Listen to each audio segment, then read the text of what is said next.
Hey guys, tonight we're going on a journey back in time. A journey you probably won't survive, at least not comfortably. Picture this. You're not in your soft, warm bed with fluffy pillows and a duvet. No, you're waking up in ancient Greece. And trust me, it's not the postcard version with marble statues and philosophers debating under olive trees. This is the real, deal gritty cold and about as cozy as a slab of stone. So before you get comfortable, take a moment to like the video and subscribe, but only if you genuinely enjoy what I do here. And hey, while you're at it, drop a comment with your location and local time. It's always cool to see where everyone's tuning in from. Now, dim the lights, maybe turn on a fan for that soft background hum, and let's ease into tonight's journey together.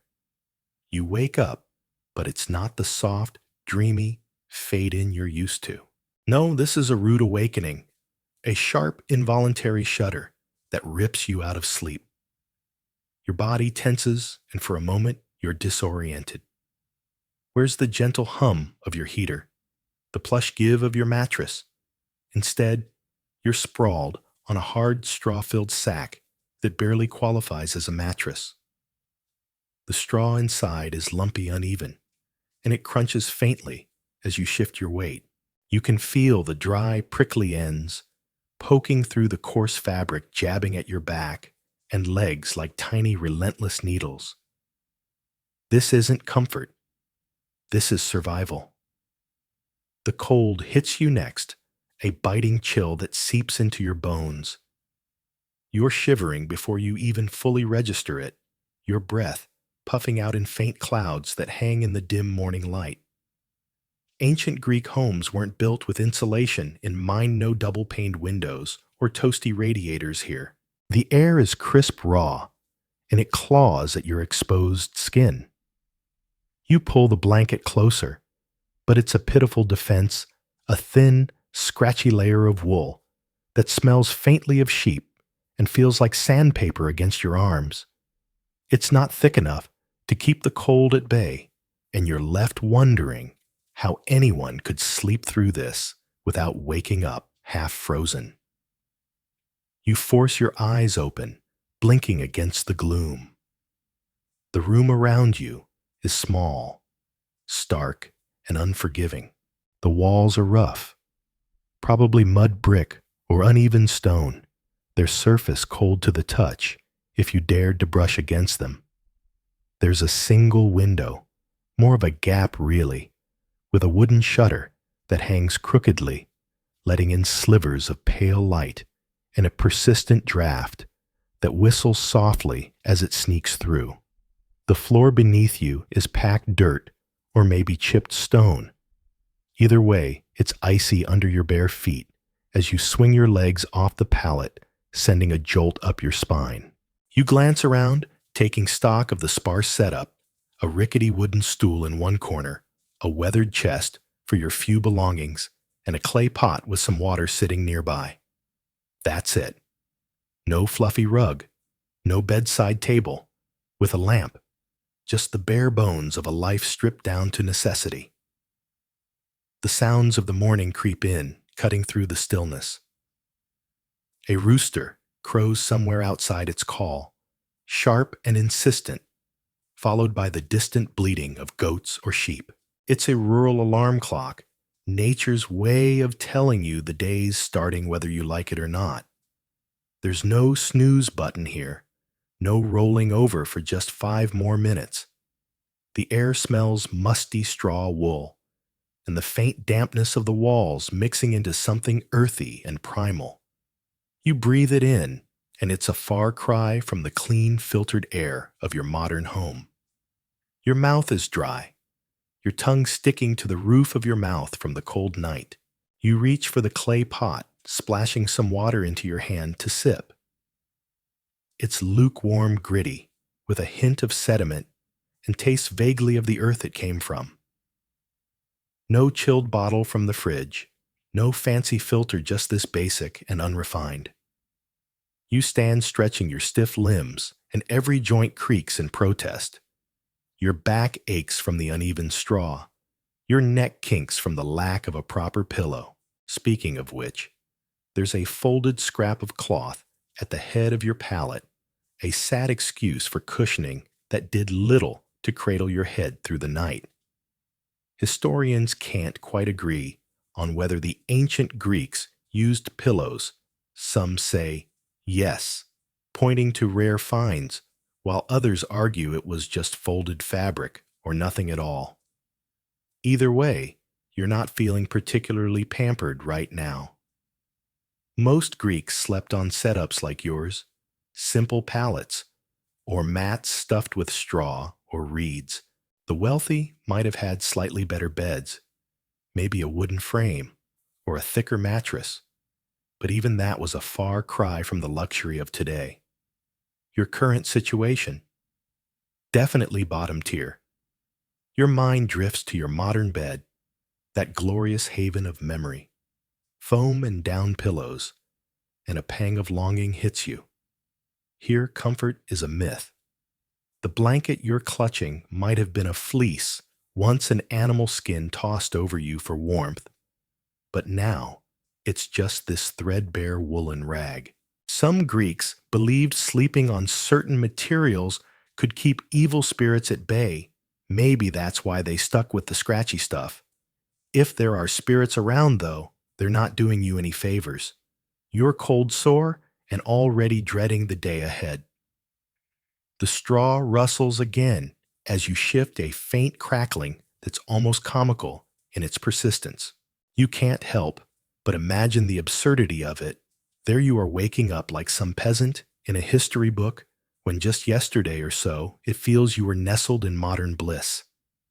The contrast is stark, and it's tempting to laugh, if only to keep from groaning. Your toes curl against the frigid floor, and you shuffle toward the chest each step, a reminder of how little this world cares for your comfort. The cold stone or dirt you're still not sure sucks the warmth from your feet, and you're half convinced you'll never feel cozy again. But there's no lingering here. The day's waiting, and ancient Greece isn't about to let you wallow in self-pity. You rummage through the chest, pulling out a tunic that's rougher than you'd like, the fabric stiff and unyielding. Dressing is a chore, your fingers fumbling in the chill, but you manage to layer up, hoping it'll fend off the morning bite. You catch a glimpse of yourself in the water's reflection, tired, tousled figure who looks about as thrilled as you feel. The roosters are still at it outside, their cries mingling with the clatter of village life waking up, its banging voices calling the world stirring, whether you're ready or not. You take one last look at the pallet, that miserable pile of straw and cloth, and shake your head. How did they do it? How did anyone start their day feeling remotely human after a night on that? You're already missing your soft sheets, your warm room, the little luxuries you took for granted. But there's no going back now. You've got to push forward, step out into the brisk air, and tackle whatever this ancient day throws at you. Your body's still grumbling, every muscle tight and uncooperative, but you force yourself upright. The discomfort's just the beginning. There's a whole day of challenges ahead, and ancient Greece isn't known for going easy on anyone. So, you take a deep breath, the cold air stinging your lungs, and head for the door. The straw-filled mattress, the drafty room, the scratchy blanket, they're behind you now. But their memory lingers, a nagging reminder of where you've been. The day's just starting, and already you're dreaming of a better night's sleep. Good luck with that. The morning air bites at your skin as you stand in the small, dimly lit room you've woken up in. The straw mattress behind you offers little comfort, and the rough-hewn walls remind you that you're far from the modern world. Today, you're in ancient Greece, and before you can step outside, you need to dress yourself. It sounds simple until you see what's waiting for you. A wooden chest, sits in the corner, its lid creaking as you lift it. Inside, folded neatly, or as neatly as ancient standards allow, is your katona, large rectangular piece of wool that's supposed to be your outfit for the day. You pick it up, and it unfurls in your hands heavier than you expected. The fabric is coarse, its edges slightly frayed, and the color is a muted brown, probably dyed with some plant concoction. You're used to soft cotton tees and stretchy jeans, so this feels like holding a scratchy blanket you're meant to wear. You stare at it, trying to figure out how this becomes clothing. You've seen images of ancient Greeks draped in elegant flowing garments, but turning this into something wearable feels like a puzzle with no instructions. You recall that a chiton is draped over the body and fastened at the shoulders, so you start there. You throw one end over your left shoulder, letting it hang down your back, then pull the other end across your chest. It's a start, but the fabric slips off almost immediately, and you're left clutching it to keep from standing there exposed. Frustration creeps in. You try again, folding it more carefully, this time wrapping it around your torso. It stays in place for a moment, but its uneven inside hangs lower than the other, and it billows out like a sail. You remember that pins are involved. Digging back into the chest, you find a pair of bronze, fibulae-sharp, simple pins that look more like tools than fashion accessories. You secure the fabric at each shoulder, wincing as one pricks your finger. A tiny drop of blood stains the wool, and you mutter under your breath. Now the chiton hangs loosely around you, resembling a shapeless sack. You need to tie it at the waist to give it some definition. There's a cord in the chest, a rough, twisted rope of some kind, and you wrap it around your midsection, knotting it tightly. The fabric settles, falling to your knees, which you think is right for men in this era. But it's still awkward. You feel like you're wearing a poorly fitted dress, the wool scratching against your skin with every move. You take a tentative step, testing the outfit. The texture is unbearable itchy and stiff, and you can already imagine how hot it'll get under the Mediterranean sun. Then it hits you there's no underwear. Not as you know it anyway. You've heard that some Greeks wore a loincloth called a perizoma, but there's nothing like that here. You're going commando, and the rough wool chafes in places you'd rather not think about. Survival, it seems, starts with enduring discomfort. You glance at yourself, feeling ridiculous. The chiton is plain, the draping amateurish, and you wonder how you'll fare outside. In ancient Greece, clothing isn't just about covering up, it's a signal, a declaration of who you are. A poorly worn garment could label you as a slave, a foreigner, or someone of no importance. With a deep breath, you decide to step out and see for yourself. The village street is alive with movement.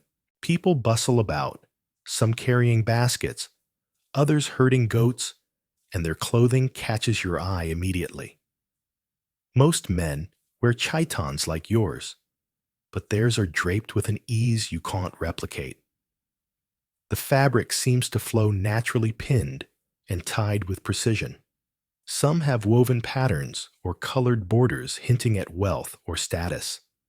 Women pass by in longer chitons, ankle length and layered with additional garments like the peplos or himation, their outfits adorned with brooches or embroidery. You spot a slave hurrying through the crowd, his tunic short and rough, barely covering his thighs. It's a stark contrast to a man standing near a market stall, his chiton, made of fine linen, dyed a deep purple, a color you've heard was reserved for the elite, thanks to the rare dye from sea snails.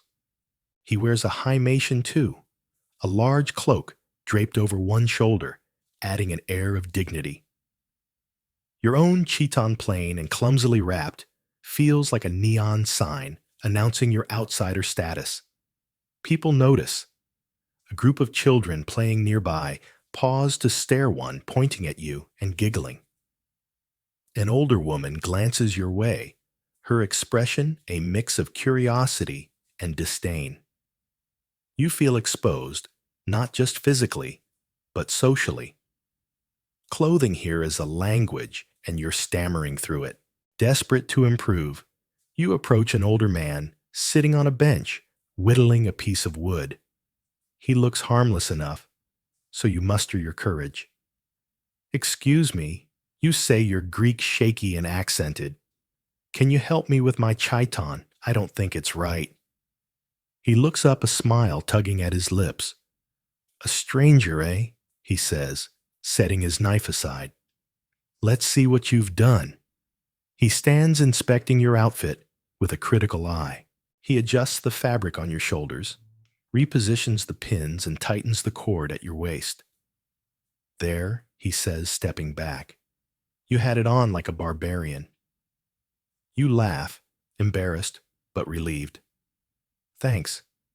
Is there anything else I should know about dressing here?" He nods sagely. "Don't wear it too short, or they'll think you're a slave. And if you're heading to the agora, you'll want a hymation. It's proper for a citizen." "Hymation, you ask?" "A cloak," he explains, "draped over the shoulder or head. Shows respect. You don't have one." You shake your head. "I didn't know." He sighs. "You'll learn. Just keep your head down. The wrong clothes can stir trouble." His words sink in as you thank him and walk away. Clothing isn't just survival against the elements here. It's survival in society. A misstep could mark you as less than respectable or worse. You press on toward the agora, the central marketplace, still adjusting your chiton. The wool shifts with every step, and you're hyper-aware of its weight and texture. Historically, the chiton was the go-to garment in ancient Greece, worn by men and women alike. Men's versions hit the knees, while women's trailed to the ankles, often paired with extra layers. Wool and linen were common, though the wealthy flaunted finer weaves. Sandals were the footwear of choice, no socks leaving your feet to battle the rocky ground. You wince as a pebble digs into your sole, strapped into basic leather sandals. Here's a quirky fact: undergarments were sparse. Men might wear a perizoma, women a strophion for breast support, but many went without. You're living that reality now, and it's as uncomfortable as it sounds. Scholars still debate the details. Were chitons always pinned or sometimes sewn? Did certain colors or accessories denote rank? The purple dye, called Tyrian purple, was famously expensive.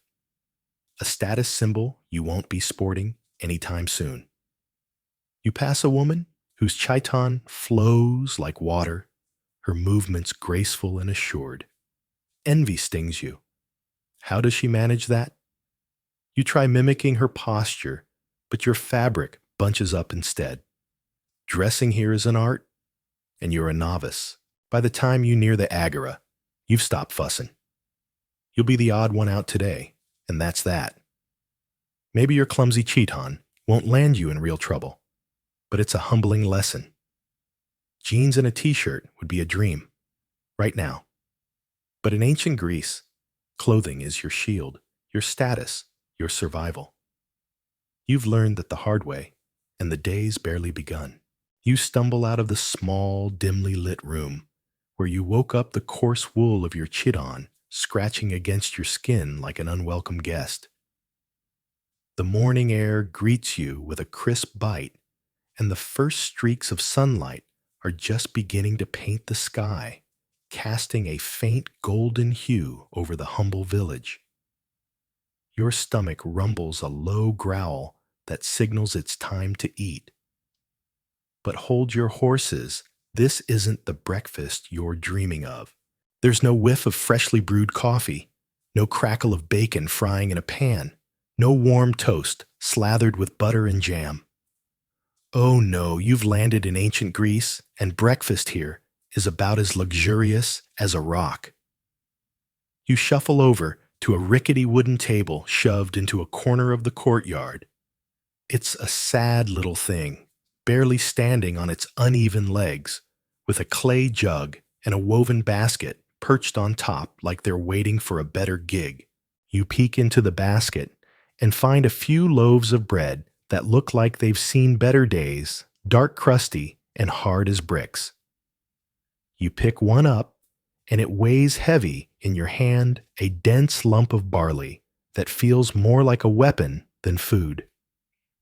This isn't the soft, fluffy bread you'd snag from a modern bakery. No, this is the real deal, gritty tough and baked to survive a siege. You give it a tentative tap against the table, and it thuds like a judge's gavel. Stale that's putting it kindly. Beside the bread sits the clay jug filled with what you know is wine. But don't get too excited.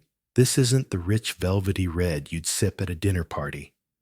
It's the everyday stuff watered down to make it last and keep you from stumbling into the agora before noon. You pour a little into a rough clay cup and take a sniff. It's a faint mix of grapes and dirt with a sour edge that reminds you of vinegar left out in the sun. You brace yourself and take a sip. Yep, it's as disappointing as it looks, thin bitter, and barely a whisper of alcohol. It's more like grape-flavored dishwater than wine. You wince and set the cup down, your taste buds crying out for the bold kick of coffee or the sweet tang of orange juice. Now back to that bread. How are you supposed to eat something this tough? You've heard the Greeks sometimes soften their bread by dipping it in wine, so you decide to give it a shot. You tear off a piece-well tear might be generous. It's more like wrestling a chunk free and dunk it into the watery wine. The liquid seeps in, slowly, turning the bread into a soggy, mushy mess. But at least it's not a jawbreaker anymore. You take a bite, and the texture is still rough, the barley grains scraping against your teeth like sandpaper. The taste bland with a sour kick from the wine that does nothing to make it exciting. You can't help but think of the modern breakfasts you're missing, fluffy pancakes dripping with syrup, crispy bacon, or even a simple bowl of cereal with cold milk. This is a punishment. You glance around the courtyard as you chew, taking in the stillness. The only sounds are the distant bleating of goats and the faint clatter of pots from a neighboring house. Breakfast here is a solo mission eaten fast and without fanfare. No cozy chats over the table, no scrolling through your phone, just you, the bread, and the wine, trying to get enough energy to face the day. You're alone, but that's par for the course in ancient Greece. This meal isn't about bonding, it's about survival. You take another sip of the watery wine, hoping it'll dislodge the dry crumbs lodged in your throat. It's not refreshing, but it's something. Your mind drifts to the breakfast you've left behind, those little luxuries you never appreciated until now. A warm croissant, a frothy cappuccino, a plate of scrambled eggs with a sprinkle of cheese. Here, there's no variety, no indulgence. If you're lucky, you might score a few olives or a drizzle of honey, but today, it's just the basics: bread and wine, the bare minimum to keep you upright. Historically, this was standard fare. The ancient Greeks didn't fuss over breakfast. It was a quick, no-nonsense meal, often just scraps from the day before. Bread was the backbone made from barley, for the average Joe, or wheat if you had money to burn. The wine was a daily ritual too, thought to be healthier than water, which could be dicey back then. But knowing the facts doesn't make it taste any better.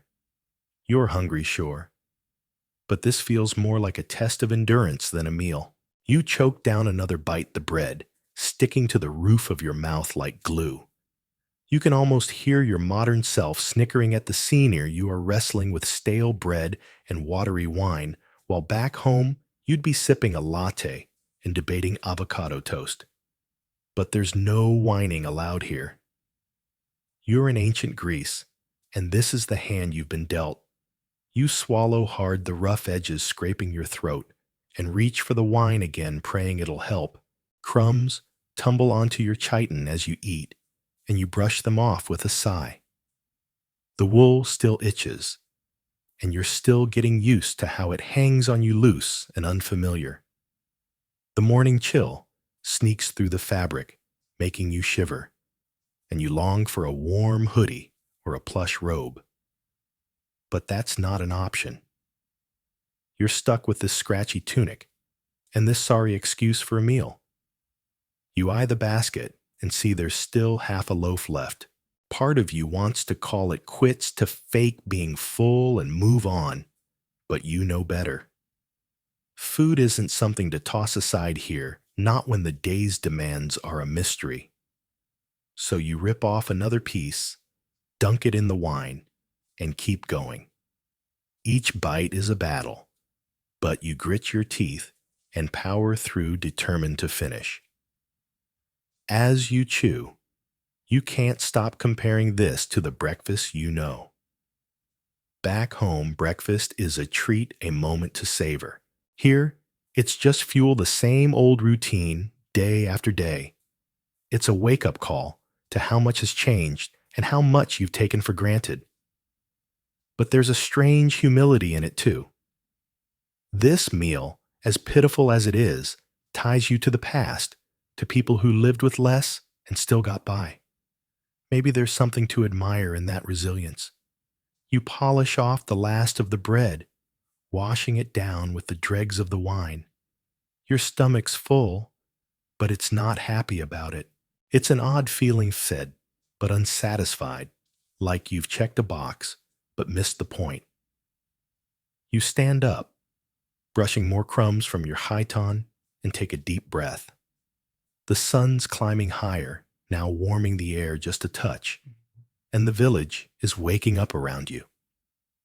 Voices drift in from the distance, along with the creak of cartwheels and the chatter of livestock. The day's getting started, and you need to be ready. But for a moment, you pause, reflecting on this meager morning meal. It's taught you plenty already. That breakfast here isn't about enjoyment, but about making it through. That even the simplest things can be a struggle when they're not what you're used to. And that despite the grumbling, there's a quiet strength in this simplicity. Still, you can't shake the ache for a hot cup of coffee or a warm, gooey pastry. Maybe one day you'll figure out how to smuggle some modern comfort into this ancient world. For now, though, you adjust your chiton, glance at the empty table, and step into the morning light, bracing yourself for whatever comes next.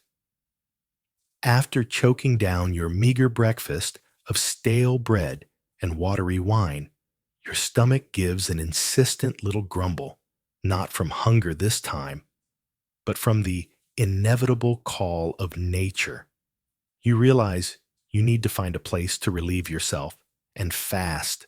Back in your own time, this would mean a quick dash to a pristine private bathroom with a locked door and a fresh roll of toilet paper. But you're not there anymore. You're in ancient Greece, and the rules of hygiene are about to hit you like a slap from a sandal-clad foot. You step out of the courtyard, where you ate sandals scuffing against the dusty ground, and follow a faint path that veers away from the main street. You've heard whispers about public latrines, but nothing could prepare you for what's waiting. The smell reaches you first, a sharp, sour cocktail of human waste vinegar and something damp and earthy like wet stone mixed with sweat. It's not enough to knock you over, but it's plenty to make your nose wrinkle in protest. You round a corner, and there it is, a low open building with no doors, no curtains, no pretense of privacy. Inside, stone benches stretch along the walls, each one pocked with evenly spaced holes. And sitting there, perched like it's the most normal thing in the world, are people, mostly men, chatting away, as if they're at a marketplace stall, haggling over figs, not well doing what you're about to do. You stop dead in your tracks, blinking. This is the bathroom. It's communal, like really communal. Back home, you'd have your own little stall, maybe some piped-in music to mask the sounds, a flush valve to whisk everything away. Here it's a free-for-all, a social event with no RSVP required. You take a deep breath, immediately regretting it as the stench stings your lungs, and step inside. The stone floor is cool beneath your sandals, the air heavy and damp clinging to your skin like an unwanted guest. You spot an empty hole in the bench and shuffle over, trying to look nonchalant like you do this every day.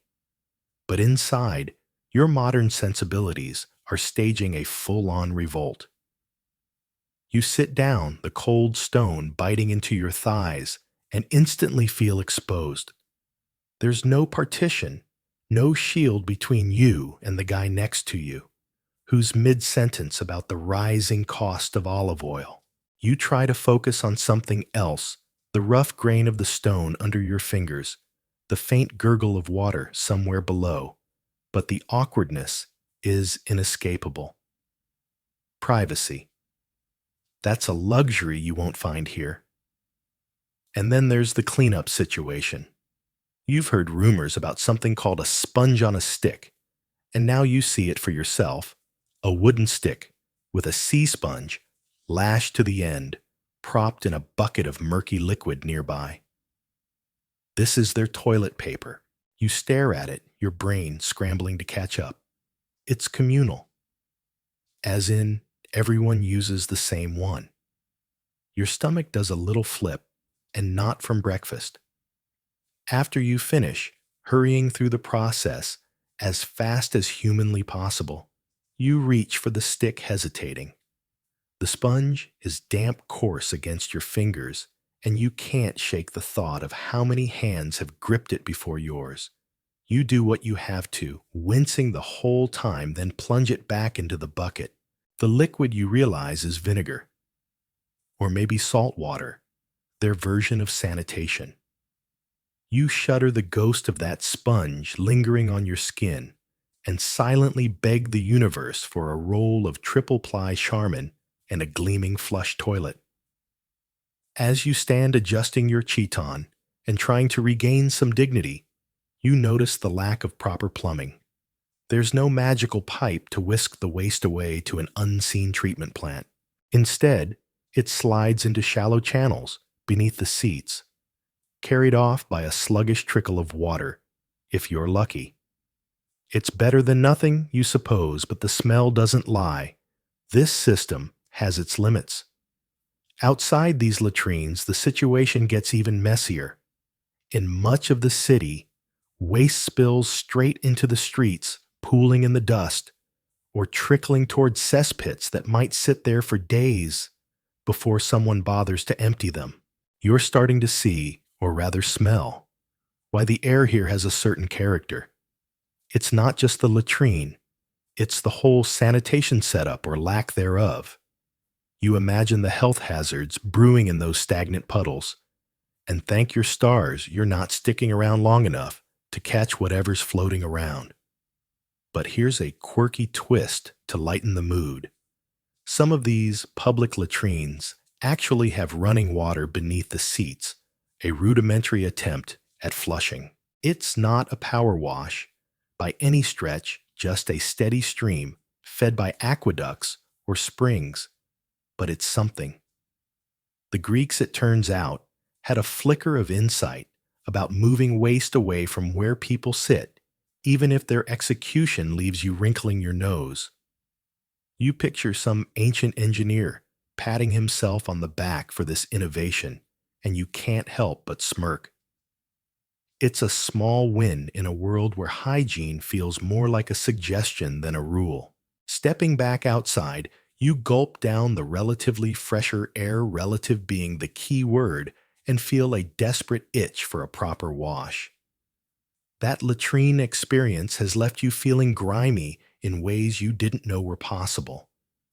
You'd kill for a hot shower right now, the kind with steam curling up around you, a loofah loaded with lavender soap and water pressure that blasts away every trace of the day. But bathing in ancient Greece, that's a whole other puzzle. Some say the Greeks were fastidious about it, flocking to public bathhouses or scrubbing down with olive oil and a strigula curved tool for scraping off dirt if they could afford it. Others argue that bathing was a rare treat, for most a time-consuming chore that involved hauling and heating water, especially if you didn't have a private setup. The truth probably lies somewhere in the middle, but one thing's clear: after that sponge-on-a-stick ordeal, you're not feeling remotely clean. Your best bet might be a quick splash from a basin, or a dip in a cold river if you can find one. Either way, it's not going to erase the memory of that latrine or the faint whiff of vinegar still clinging to your hands. The sounds of the latrine linger in your ears as you walk away, the low hum of conversation, the drip of water, the occasional splash you'd rather not dwell on. You can still feel the sponge's rough edge, the chill of the stone bench, and it's all too much. You catch yourself chuckling, though, because how can you not?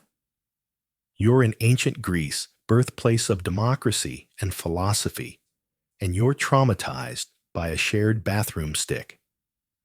If someone had told you yesterday that you'd be pining for a shower this hard, you'd have laughed them off.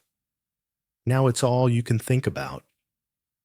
You make a silent vow to steer clear of public latrines as much as possible, though in this world, that's about as realistic as wishing for a time machine to zap you back home. As you adjust your chiton one last time, brushing off imaginary sponge germs, you head toward the agora. The day's just beginning, and you've already faced one of ancient Greece's less glamorous realities. You mutter a sleepy prayer to whatever gods are listening that the worst is behind you, pun intended, and trudge onward. The stench of hygiene might be your morning wake-up call. But there's a whole day ahead, and who knows what other delights await. For now, you'll take the small victory of surviving the latrine and hope the rest of your adventure smells a little sweeter. Grumbling from a hasty breakfast of bread and olives, and step into what can only be described as pandemonium. The street before you isn't a street in the modern sensano, smooth asphalt, no tidy sidewalks, no traffic lights to guide the flow. Instead, it's a narrow, twisting ribbon of packed dirt and jagged stones, alive with a chaotic swirl of people, animals, and carts. You're in an ancient Greek city, Athens perhaps, and the moment your sandal hits the ground, you're swept into a world of sensory overload that makes your head spin. Good luck getting anywhere in one piece. The assault on your ears. The noise hits you first, a wall of sound that crashes over you like a wave. Merchants line the edges of the street, their voices booming as they compete for attention. Fish. Fresh from the harbor, one yells, while another counters, wool cloaks. Finest in the polys. It's a shouting match with no referee, and you're stuck in the middle. Overlaid on this is the rumble of cartwheels grinding against the uneven ground, the sharp clack of hooves, and the bleating of goats being herded through the throng. Somewhere nearby, a dog barks furiously, and a group of children shriek with laughter as they chase each other through the crowd. It's not just noise, it's a cacophony, a relentless hum that vibrates in your chest, broken only by the occasional crash of something heavy hitting the ground. You try to focus, but the din swallows your thoughts whole. A treacherous path. Underfoot, you take a tentative step, and your sandal squelches into something soft and wet. You grimace, refusing to look down. Ignorance is bliss when the streets are this filthy. There's no pavement here, just a mishmash of dirt, mud, and scattered stones worn into ruts by countless carts and feet. Puddles of murky liquid pool in the low spots, their contents a mystery you'd rather not solve. You lift your chiton slightly, hoping to keep it clean, but it's a losing battle. Every step is a gamble. Will you twist an ankle on a jutting rock slip, in a slick patch of mud, or step in something far worse? You dodge a pile of manure left by a passing donkey, only to nearly trip over a broken shard of pottery half buried in the dirt. Walking here isn't a stroll, it's a full-body workout, and you're already exhausted. A riot of sights. Your eyes struggle to keep up with the chaos unfolding around you. The street is a kaleidoscope of movement and color men in short chitons, some plain like yours, others edged with bright dyes that mark their status. Women glide past, their longer garments trailing slightly baskets of bread or vegetables balanced expertly on their heads. A group of young boys dart between legs playing some chaotic game that involves a stick and a lot of yelling, nearly knocking you off balance. Carts trundle by, piled high with amphorae bolts of cloth or sacks of grain pulled by stubborn donkeys or plodding oxen. Their drivers snap reins and shout, "Out of the way," as if you're the only one dumb enough to be standing there. Stray dogs sniff at heaps of refuse. Chickens peck at the ground, and overhead the sun glares down, casting harsh shadows on the mud brick walls that hem you in. It's a living, breathing mess, and you're right in the thick of it. The smell of survival. Then there's the smell, a pungent cocktail that assaults your nostrils with every breath. The air is heavy with the earthy musk of animals, the sour bite of sweat-soaked bodies, and the rotting stench of discarded food scraps.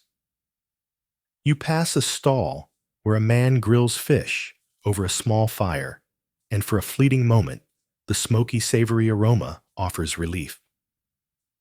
But it's gone in an instant, overwhelmed by the reek of waste human and animal alike dumped carelessly into the street. You spot a pile of fish bones and vegetable peels swarming with flies, and your stomach churns. The scents shift as you move a nauseating dance of foul and fleetingly pleasant, and you wonder how anyone stands it. You pull your chiton over your nose, but it's no use. The smell seeps through, a constant reminder of the city's raw, unfiltered life. Dodging disaster. Navigating this mess is like a game of survival. You press yourself against a wall as a cart barrels past its wooden wheels, wobbling dangerously close to your toes.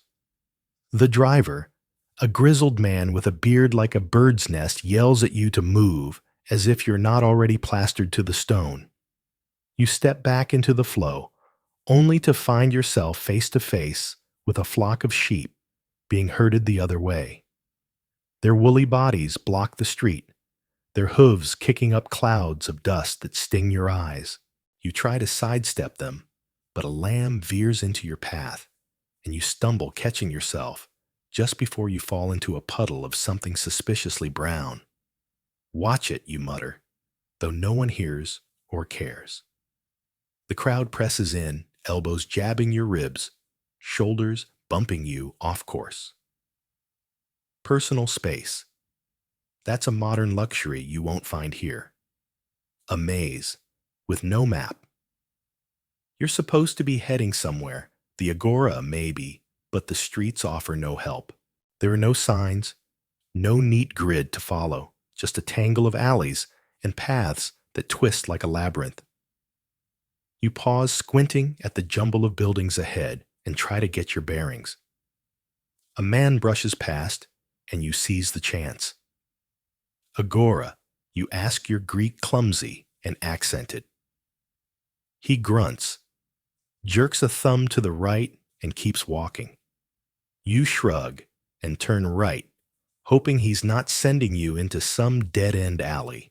Getting lost is easy here, and you're starting to think you'll be wandering these streets forever, a dusty, sandal-clad ghost. A glimpse of order amid chaos. Believe it or not, the Greeks did try to tame this madness. In Athens, laws banned carts from the streets during certain hours to cut down on the congestion. A nice idea, you think, dodging yet another cart laden with olives, but it doesn't seem to be working today. The morning rush is in full swing, the air buzzing with the energy of people heading to markets, workshops, or the docks. The heat's rising too, the sun baking the ground and turning the street into a sweaty, stinking sauna. Your chiton sticks to your skin, and you wipe your brow, wishing for shade that doesn't exist. A sudden spectacle. Up ahead, a commotion erupts. A cart's wheel catches in a rut, and with a splintering crack it tips over, spilling a cascade of amphorae onto the street. Wine splashes everywhere, staining the dirt a deep red and soaking a hapless passerby. The driver leaps down, shouting curses, while the drenched man shakes a fist, yelling, "You owe me a new chiton." A crowd gathers, some jeering, others offering unhelpful advice, and you can't help but smirk at the absurdity. You skirt the mess, careful not to slip in the spreading puddle, and press on the argument, fading into the background noise. The finish line. At last, you spot salvation. A wider space opens ahead, the hum of the agora filtering through the chaos. You quicken your pace, weaving past a final gaggle of merchants and a stray goat that's decided to nap in the middle of the street. You emerge into the agora, its stalls and statues, a welcome sight after the gauntlet you've just run. The noise of the street dulls to a background roar, and you take a deep breath, the air here slightly less oppressive. You've made it sandals filthy, and dignity dented, but intact. The chaos of the streets is behind you for now. As you step into the bustling heart of the city, you can't shake the feeling that this was just a warm-up for whatever lies ahead. The rooster's crow pierces the pre-dawn stillness, dragging you from a restless sleep. You roll off your straw mat, the coarse fibers scratching against your skin, and stand your body already protesting yesterday's labor. The air is cool, a fleeting kindness as you pull on your threadbare tunic and worn sandals. Breakfast is a hurried affair, a dry crust of bread, and a few olives, their bitter tang sharp on your tongue. There's no time to savor it. The fields are waiting, and in ancient Greece, work doesn't pause for anyone. You step outside the first hints of light, painting the sky, and brace yourself for the day ahead. The fields, sweat, and survival. The path to the fields is familiar, your sandals kicking up dust as you join a silent stream of laborers' slaves. Farmers' men and women bound by necessity. The landscape unfurls before you, endless rows of wheat or barley, their stalks bowing under the weight of ripened grain. It's harvest time, and the work is relentless. You pick up your scythe, its handle worn smooth by countless hands, and set to work. The first swing is easy, the blade slicing through the stalks with a satisfying swish. But repetition turns ease into effort. Your shoulders tighten, your arms strain, and soon every motion is a battle against your own body. The sun rises higher, its golden glow hardening into a punishing glare. Heat radiates from the earth, baking your feet through your sandals and turning the air thick and heavy. Sweat beads on your forehead, then streams down, stinging your eyes and soaking your tunic until it clings like a sodden shroud. You blink against the salt, wiping your face with a grimy hand, but there's no relief.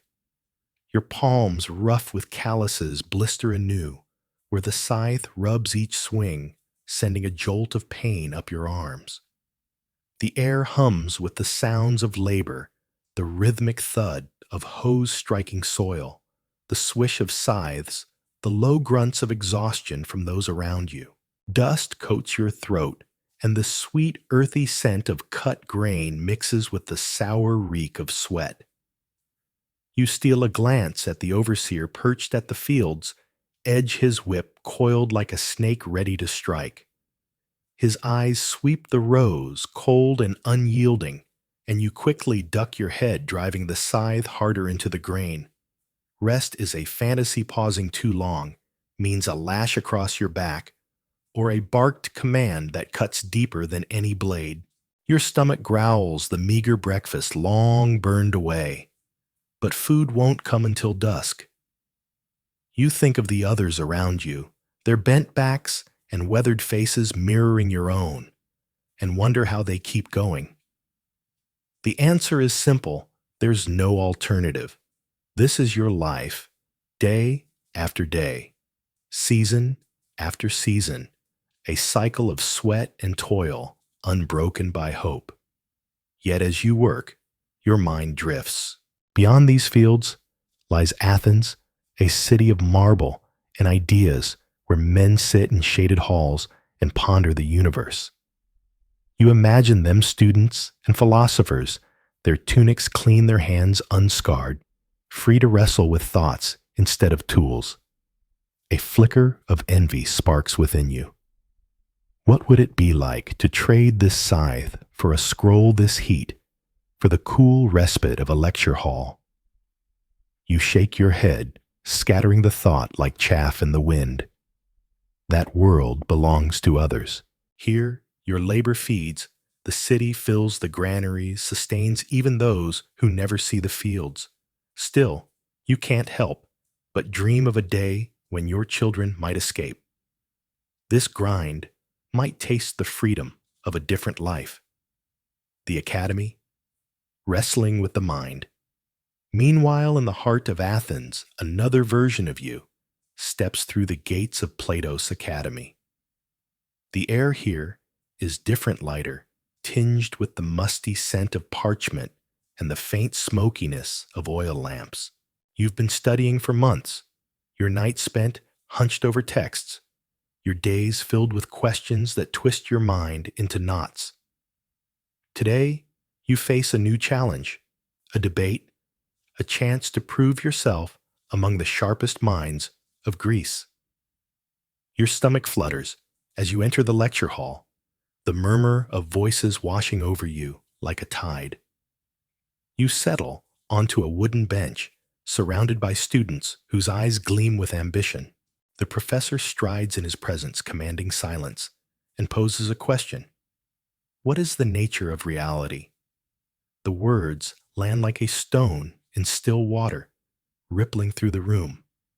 Your peers leap into the fray, their arguments sharp and swift voices overlapping in a cacophony of intellect. You listen, straining to follow the thread ideas about forms and shadows, truth and perception, but it's like grasping at smoke. Your quill scratches across a wax tablet, capturing fragments, but doubt gnaws at you. Are you understanding this? Are you even close? When your turn comes, you raise a trembling hand. The room quiets all eyes on you, and you speak, piecing together thoughts from sleepless nights of study. Your voice wavers, but you press on, offering an interpretation of Plato's theory. The professor nods, his face a mask of neutrality, and you sit back unsure if you've succeeded or stumbled. The debate surges forward, and you're swept along, your mind racing to keep up. It's exhausting, this wrestling with abstractions, Your head throbs, your eyes ache from hours of reading by flickering lamplight, and still the answers elude you. Afterward, you retreat to the library, a sanctuary of scrolls and silence. You unroll a text on metaphysics, its ink faded but potent, and dive in. The words blur before you dense with meaning, and you rub your temples, staving off a headache. Failure looms like a shadow. If you falter here, you waste your families. Sacrifices their hard-earned coins spent to give you this chance. You think of the laborers in the fields, their sweat-soaked backs bent over the earth, and guilt prickles your skin. Your struggles feel small beside theirs, yet they're real, a different kind of toil that leaves no visible scars but carves deep all the same. A shared burden. As dusk falls, both lives converge in exhaustion.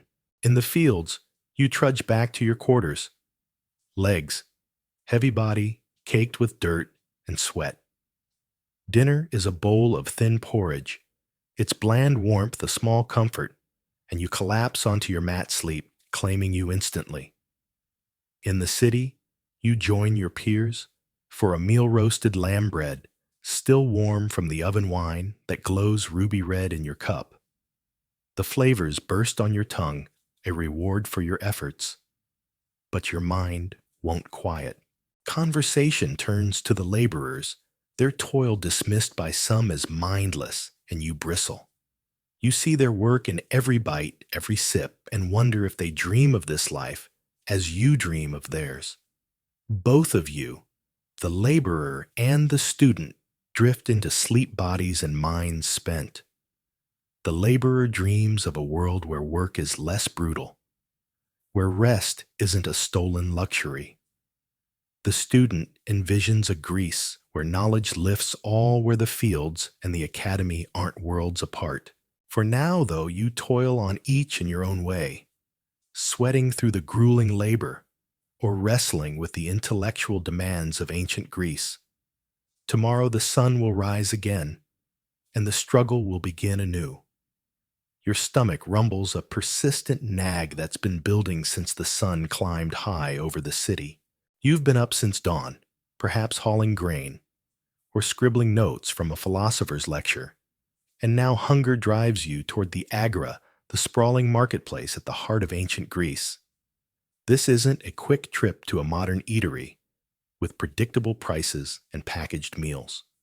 No lunch here is a quest, and you're about to dive into the chaos to haggle for some dubious meat skewers amid a bustling, pickpocket-filled world. Sandals slapping against the dusty ground, you steel yourself and step into the fray. The approach, a city alive. The streets leading to the agora are narrow, hemmed in by whitewashed walls, and crowded with bodies. You push through a tide of people merchants with donkey carts, women carrying amphorae of oil children scampering through gaps like mice. The air is thick with sound-shouted greetings, the bleat of livestock, the creak of wooden wheels grinding over stone.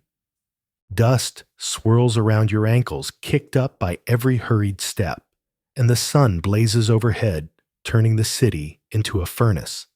Sweat beads on your forehead, and you wipe it away with the back of your hand, already questioning this decision. But hunger is a stubborn master, and the agora promises food if you can navigate its madness. As you near the marketplace, the noise swells into a roar, a wall of voices and clatter that crashes over you. The smells hit next, a pungent wave of roasting meat, sharp spices, human sweat, and the faint rot of discarded scraps. You round a corner, and there it is. The agora, sprawling and chaotic, a living tapestry of stalls and tents stretching out beneath the relentless sun. Bright bolts of dyed cloth ripple in the breeze, clay jars gleam in neat stacks, and the glint of metal flashes from a smith's stall. It's overwhelming, a sensory assault that pulls you in, whether you're ready or not. You take a deep breath. Regretting it, as the dust tickles your throat and plunge into the crowd, the hunt seeking sustenance. The agora is a labyrinth of commerce, each stall vying for your attention. Vendors shout over one another, their voices hoarse from hours of hawking wares. Olives plump as the harvest moon, one cries thrusting a basket under your nose. Bread baked this morning, yells another waving a crusty loaf. You sidestep a man selling fish, their glassy eyes, staring blankly from a wooden slabin, scan the chaos for something heartier. Your gaze lands on a stall where a wiry vendor tends a small grill, skewers of meat, hissing and popping over glowing coals. The aroma is intoxicating, a rich blend of char and fat that tugs you forward like a siren's call. You approach, but caution tempers your hunger. The meat looks dark and juicy, threaded with bits of something onions, herbs, but its origins are murky. Goat lamb, something less savory. You've heard tales of agora fare, meat of dubious provenance, cooked to mask its flaws, sold to the unwary.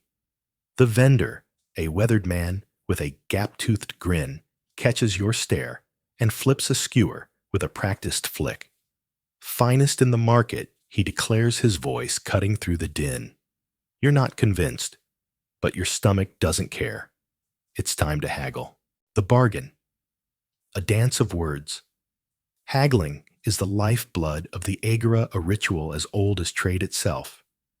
You've watched others do it. Confident barters over figs or wine, but you're no seasoned trader. Still, you square your shoulders and point to the skewers. How much for two, you ask, aiming for a tone of authority. The vendor leans forward, sizing you up like a wrestler gauging an opponent. 6 obols, he says smoothly, as if it's a steal. 6 obols. That's a small fortune, enough to pay a laborer for a day's toil.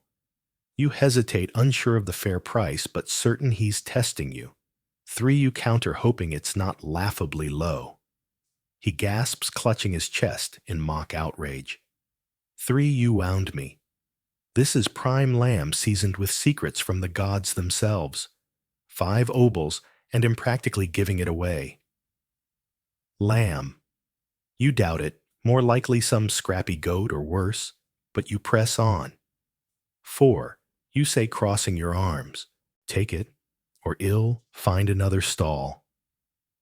He chuckles, a raspy sound that echoes his years in the market. 4 it is, you cunning fox, but only because I like your spirit. You're not sure if you've triumphed or been outmaneuvered, but you dig into your coin purse, counting out 4 small bronze obols. He hands you 2 skewers, their warmth seeping into your palms, and you step back victorious for now. You take a bite. The meat is tough, requiring a good chew, but the flavor bursts forth, smoky, salty, with a hint of something earthy.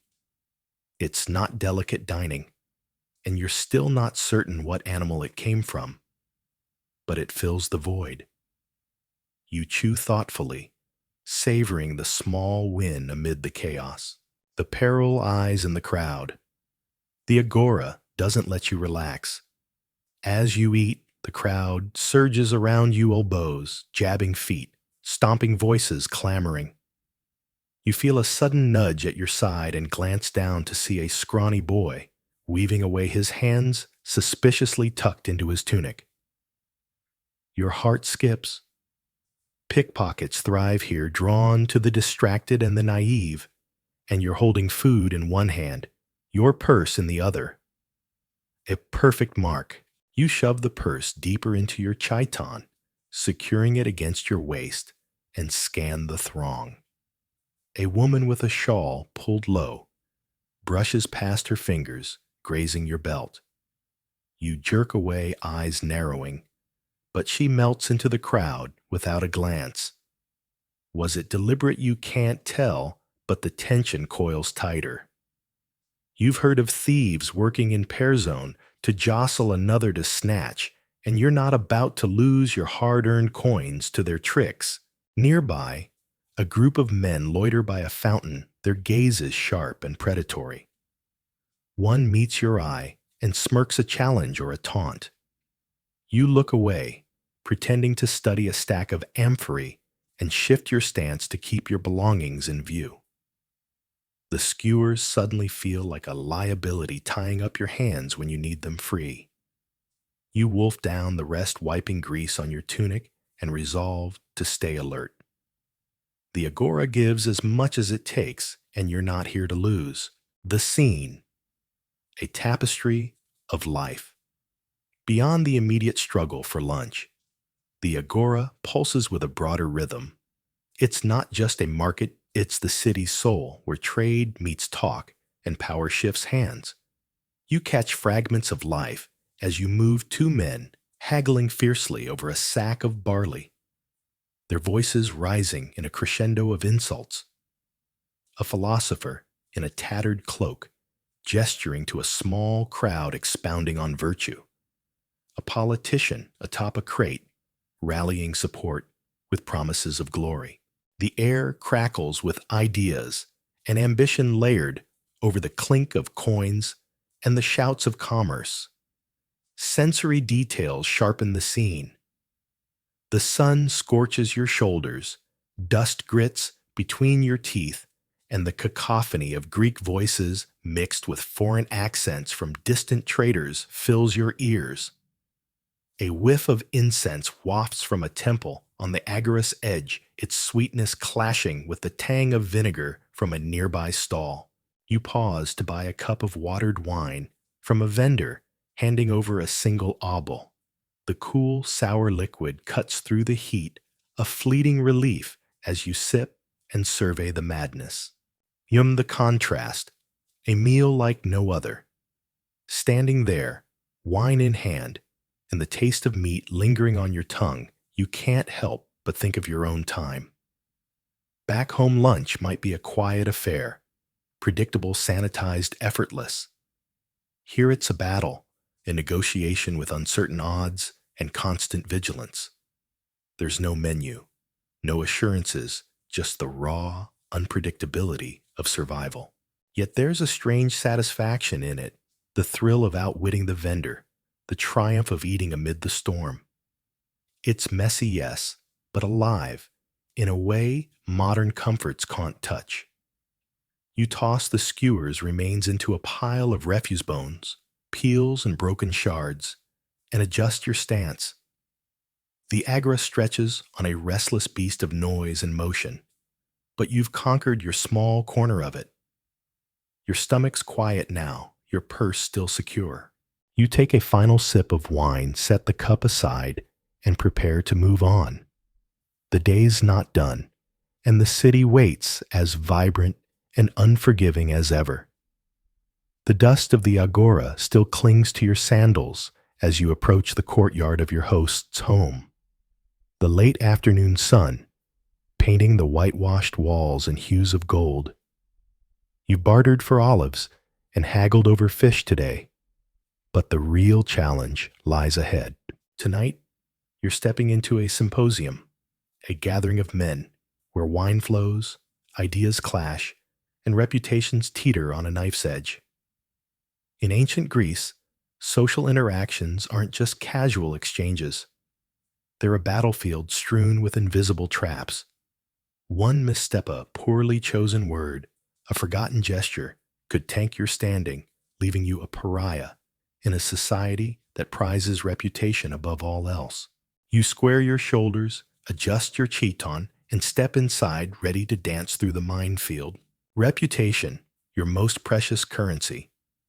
The moment you cross the threshold, the air shifts. It's heavy, with the scent of burning olive oil, roasted meat, and the sharp bite of diluted wine. Guests recline on low couches, their voices a low hum beneath the plucking of a lyre. Your host, a prominent citizen with a beard streaked with gray, greets you with a nod, his eyes scanning you for intent. You offer a small amphora of wine as a gift, a humble but calculated move. Hospitality is sacred here, protected by Zeus himself, and arriving empty-handed is a slight no one forgets. He accepts it with a grunt of approval, and you feel the first knot in your chest loosen. You're in for now. You find your place among the couches, careful to sit with the poise of a citizen, not the sprawl of a laborer. Reputation in ancient Greece isn't a vague concept. It's the currency that buys you influence, alliances, and respect. You've seen men rise from obscurity to power with a few well-timed words at gatherings like this, and you've watched others crumble under the weight of a single blunder. Just last month, a merchant named Phaedrus bragged too loudly about his wealth, only to be mocked behind his back as a nouveau riche fool. His invitations stopped coming, his trade deals soured. You're not about to let that be you.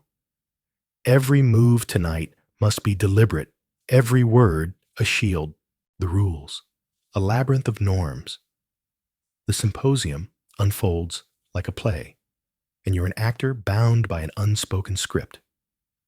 The rules are strict, etched into the fabric of Greek life, and you've memorized them as surely as a soldier knows his spear. First, there's the art of conversation. As the wine is poured, 3 parts water to 1 part wine, as tradition demands, you listen to the men debate the latest news from the assembly. A young orator, his voice brash, praises Athens' naval might. You feel a flicker of disagreement. The fleet's overstretched, vulnerable, but you hold your tongue. To interrupt or contradict without finesse is to court disdain. Instead, you wait sipping your wine slowly, then offer a comment. A strong navy indeed, though I wonder if our resources stretch too thin. It's cautious, respectful, and the room nods. You've dodged the first trap. Then there's the matter of behavior. You keep your posture upright, your laughter measured. Excess is a sin. Here too much wine, and you're a drunken lout. Too little, and you're a stiff bore. You recall the tales of Alcibiades, the golden boy of Athens, whose symposia antic-smashing cups, mocking sacred rites, turned him into a legend and a liability. His reputation danced on the edge of brilliance and ruin, and you're not so bold. You sip again the tartness, grounding you, and focus on the rhythm of the night. Gift-giving weaves through it all a thread of reciprocity that binds host and guest. Your amphora was a start, but you note how others present poetry, a song, a clever toast. To give nothing beyond the bare minimum is to seem stingy, and stinginess is a stain that lingers. You resolve to compliment your host's hospitality later perhaps, with a nod to his fine taste in Winnie. A small gesture, but one that keeps the scales balanced. The gender divide. A silent boundary. The room is a sea of men-bearded faces, calloused hands, voices raised in debate. Women are absent, at least the kind you'd call citizens, wives, or daughters. In ancient Greece, respectable women don't mix in these circles. They're cloistered in the gynaecon, the women's quarters emerging only for religious rites or family duties. You've heard scholars argue over this, some claim. Women held sway through subtle influence, whispering advice to husbands or sons, while others insist they were voiceless shadows. Tonight, the truth feels stark. This is a man's stage, and a woman's misstep here would be unthinkable, her reputation shredded by her mere presence. You're a man, so the rules bend in your favor, but they're no less rigid. One slip, and your privilege won't save you. The slip, a crack in the armor. The night deepens, and the topic shifts to philosophy. A guest, his eyes gleaming with wine, turns to you. What say you of Socrates' latest talk on justice? He asks, a challenge in his tone. Your heart stumbles. You've heard of Socrates, but the details blur. Was it justice in the soul or the state? You take a breath, stalling with a sip, then venture. His ideas on justice are profound, a balance of inner and outer harmony.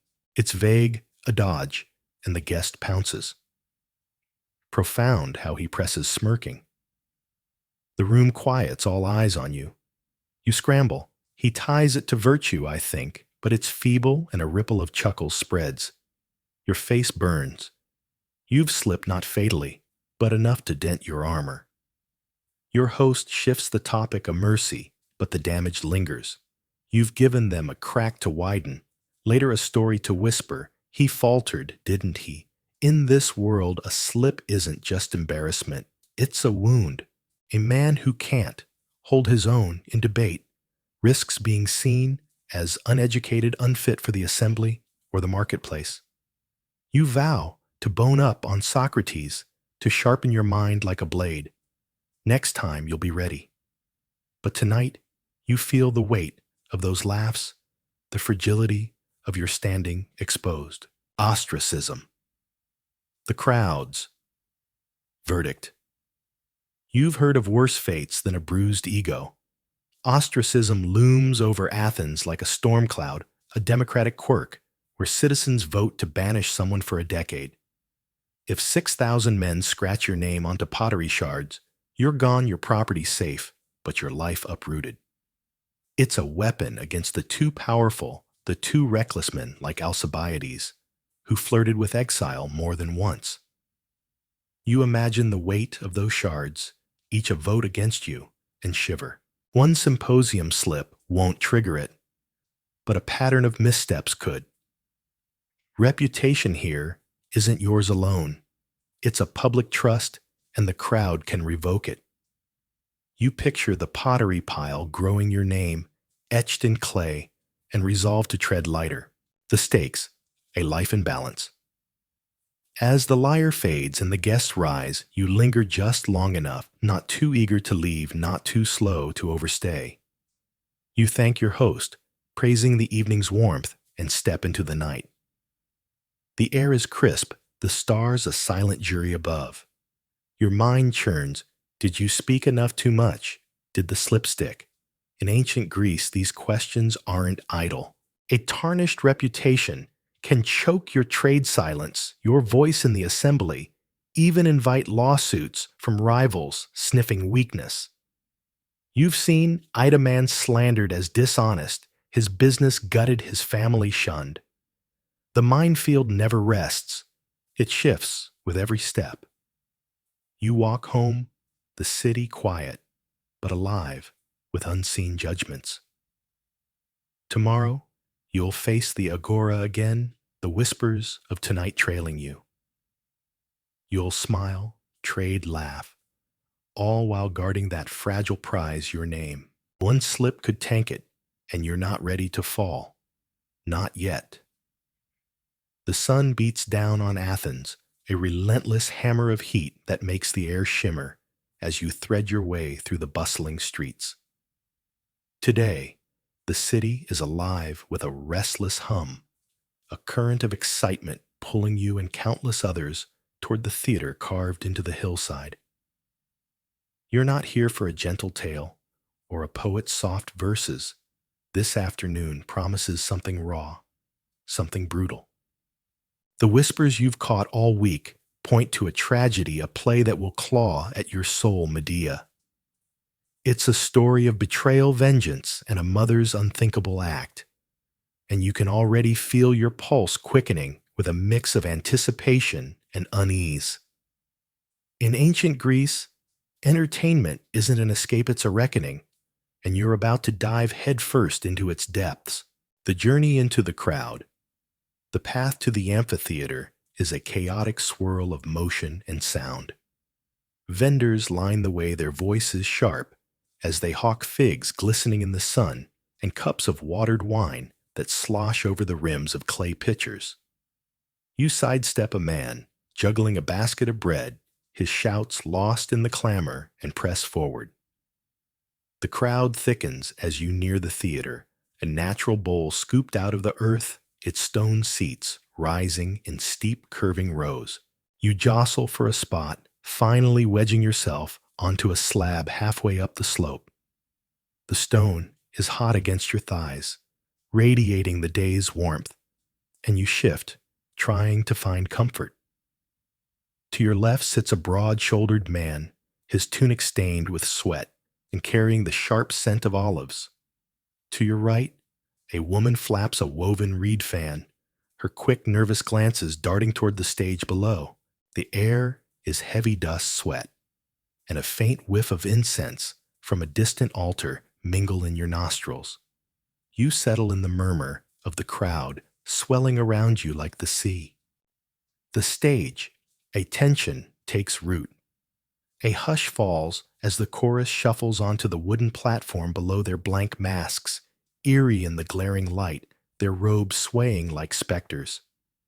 They form a loose arc, and with a unified breath they begin to chant a low resonant hum that builds into a melody both beautiful and unsettling. The sound coils around you, raising the hairs on your arms despite the heat pressing down. Then the actors stride out, towering figures in their oversized masks and flowing costumes, the painted backdrop of a palace stark behind them. The play unfurls Medea betrayed by her husband Jason, her love curdling into rage.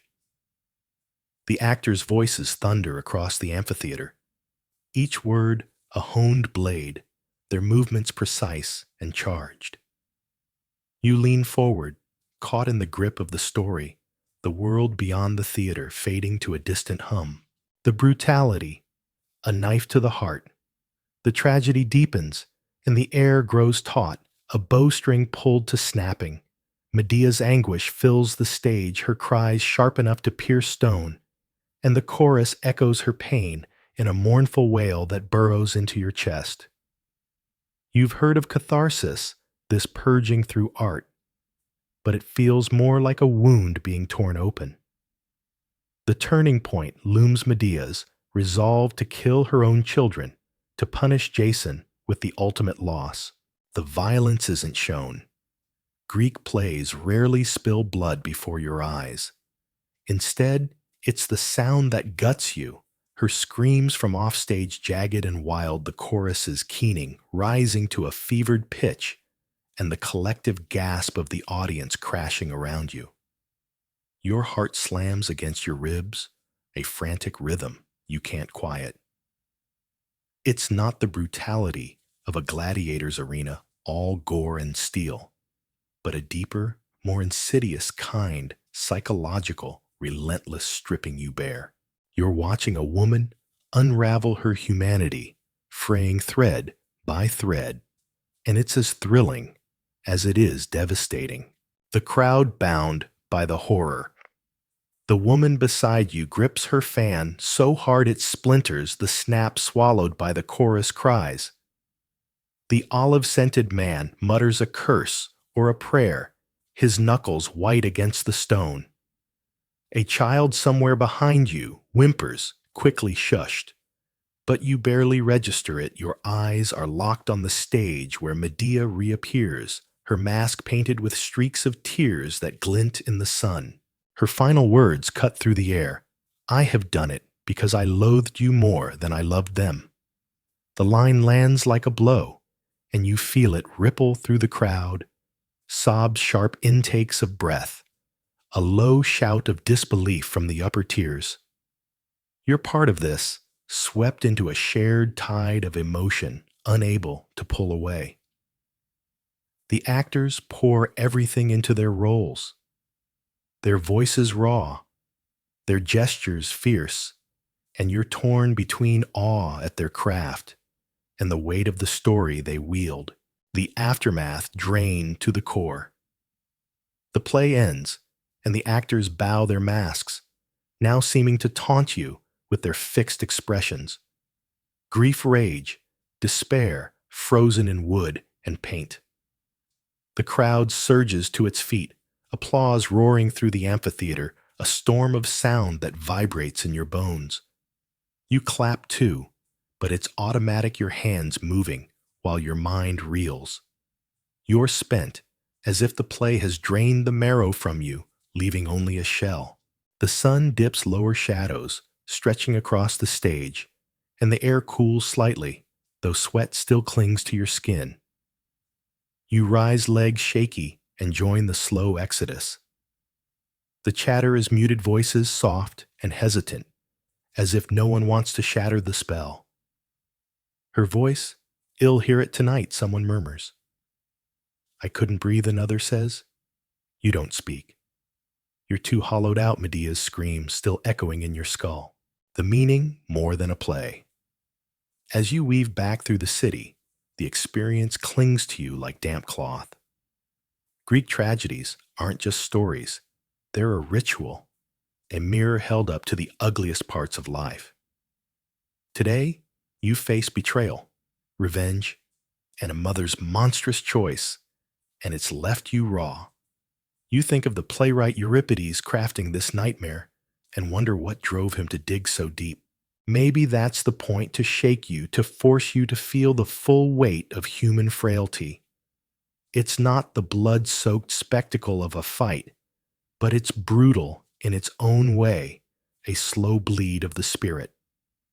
You're thrilled by the power of it, the sheer force of the performance, the way it seized you, but you're exhausted, too wrung dry by its intensity.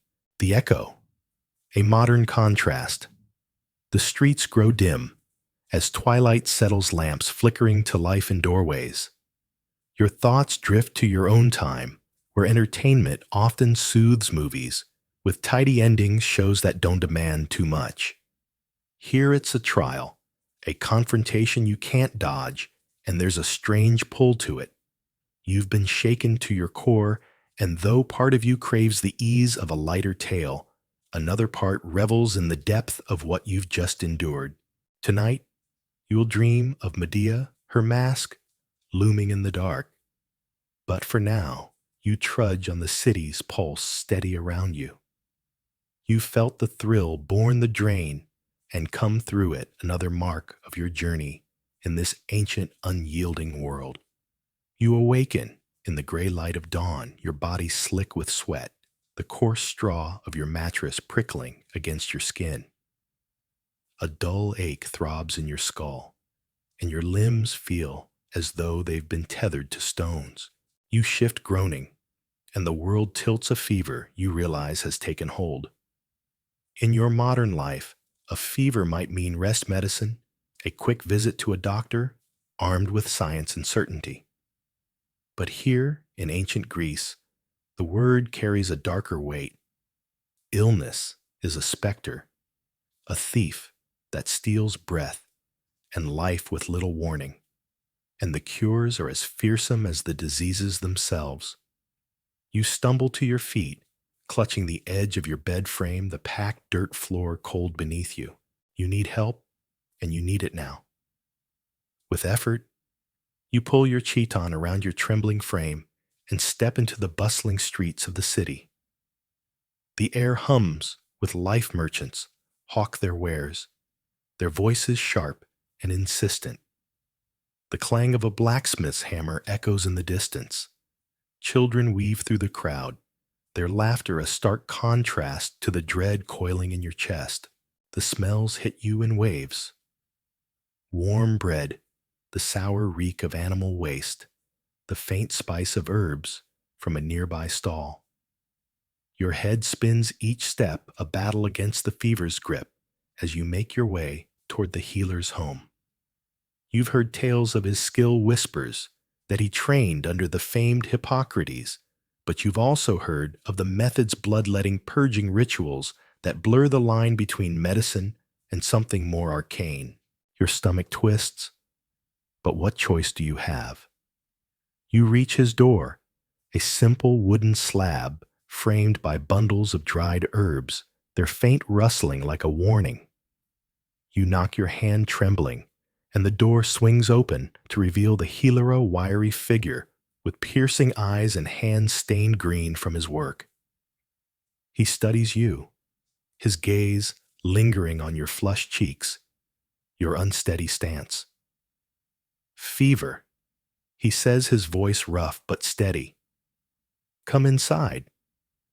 We'll see what ails you. The healer's lair, a realm of mystery. You step into his domain, a cramped room bathed in the flickering glow of oil lamps. The air is heavy, with scents earthy sage, sharp thyme, a bitter undertone you can't name. Herbs dangle from the ceiling, their shadows dancing on the walls, while shelves groan under the weight of clay jars, their contents a mystery marked only by cryptic symbols. In the corner, a small altar to Asclepius, the god of healing, glimmers, faintly, a bronze statue watching over the scene. The healer gestures to a low stool, and you collapse onto it, your legs barely holding you upright. He kneels, his cool fingers pressing against your wrist, then your neck searching for the rhythm of your pulse. You flinch at the contact, his touch, a stark contrast to the fire beneath your skin. He peers into your eyes, tilts your head to inspect your tongue, even leans close to catch the scent of your breath. Your humors are out of balance, he declares, rising with a decisive nod. Too much blood. It's clogging your body, turning to poison. The words send a chill through you. You've heard of the four humors: blood, phlegm, yellow bile, black bile, the ancient belief that health hinges on their harmony. But you know what comes next, and the thought makes your mouth dry. What will you do? You ask, your voice a fragile thread. He turns, retrieving a small lancet from a table, its blade catching the light with a wicked gleam. Well, bleed you, he says matter-of-factly. It's the only way. The terror of bloodletting. A river of life. Your heart lurches, pounding so fiercely, you're sure he can hear it. Bloodletting, you've read about it, a staple of ancient medicine meant to purge excess humors, but nothing prepares you for the reality. The healer ties a strip of cloth around your upper arm, yanking it tight until your veins swell stark against your skin. He traces one with his finger, his touch precise and unyielding, then raises the lancet. Brace yourself, he warns, and before you can draw a breath, the blade bites. Pain flares sharp, and immediate a white-hot sting that rips a gasp from your throat. Blood spills forth dark and warm, streaming into a clay bowl he's placed beneath your arm. You stare, transfixed, as it pools the metallic tang, filling your nostrils, mingling with the herbal haze of the room. The world blurs your head, lightening as the flow continues, each drop sapping your strength. Your arm throbs the wound, a pulsing ache, and a wave of dizziness crashes over you. Enough, you croak, but he only grunts, watching the bowl with a practiced eye. Time stretches the pain, a relentless companion, your body growing colder, weaker. At last he presses a cloth to the cut, staunching the blood, and binds your arm with a strip of linen. Lie down, he orders, guiding you to a pallet of straw in the corner. You collapse the room, spinning your breath shallow. The bowl sits nearby, a grim testament to what you've lost, how much blood you wonder was too much. The healer's voice floats through the haze rest. The fever may break soon, may. The uncertainty gnaws at you as you lie there drained and fragile, wondering if you've traded one danger for another. Magic in the mix. A plea to the divine.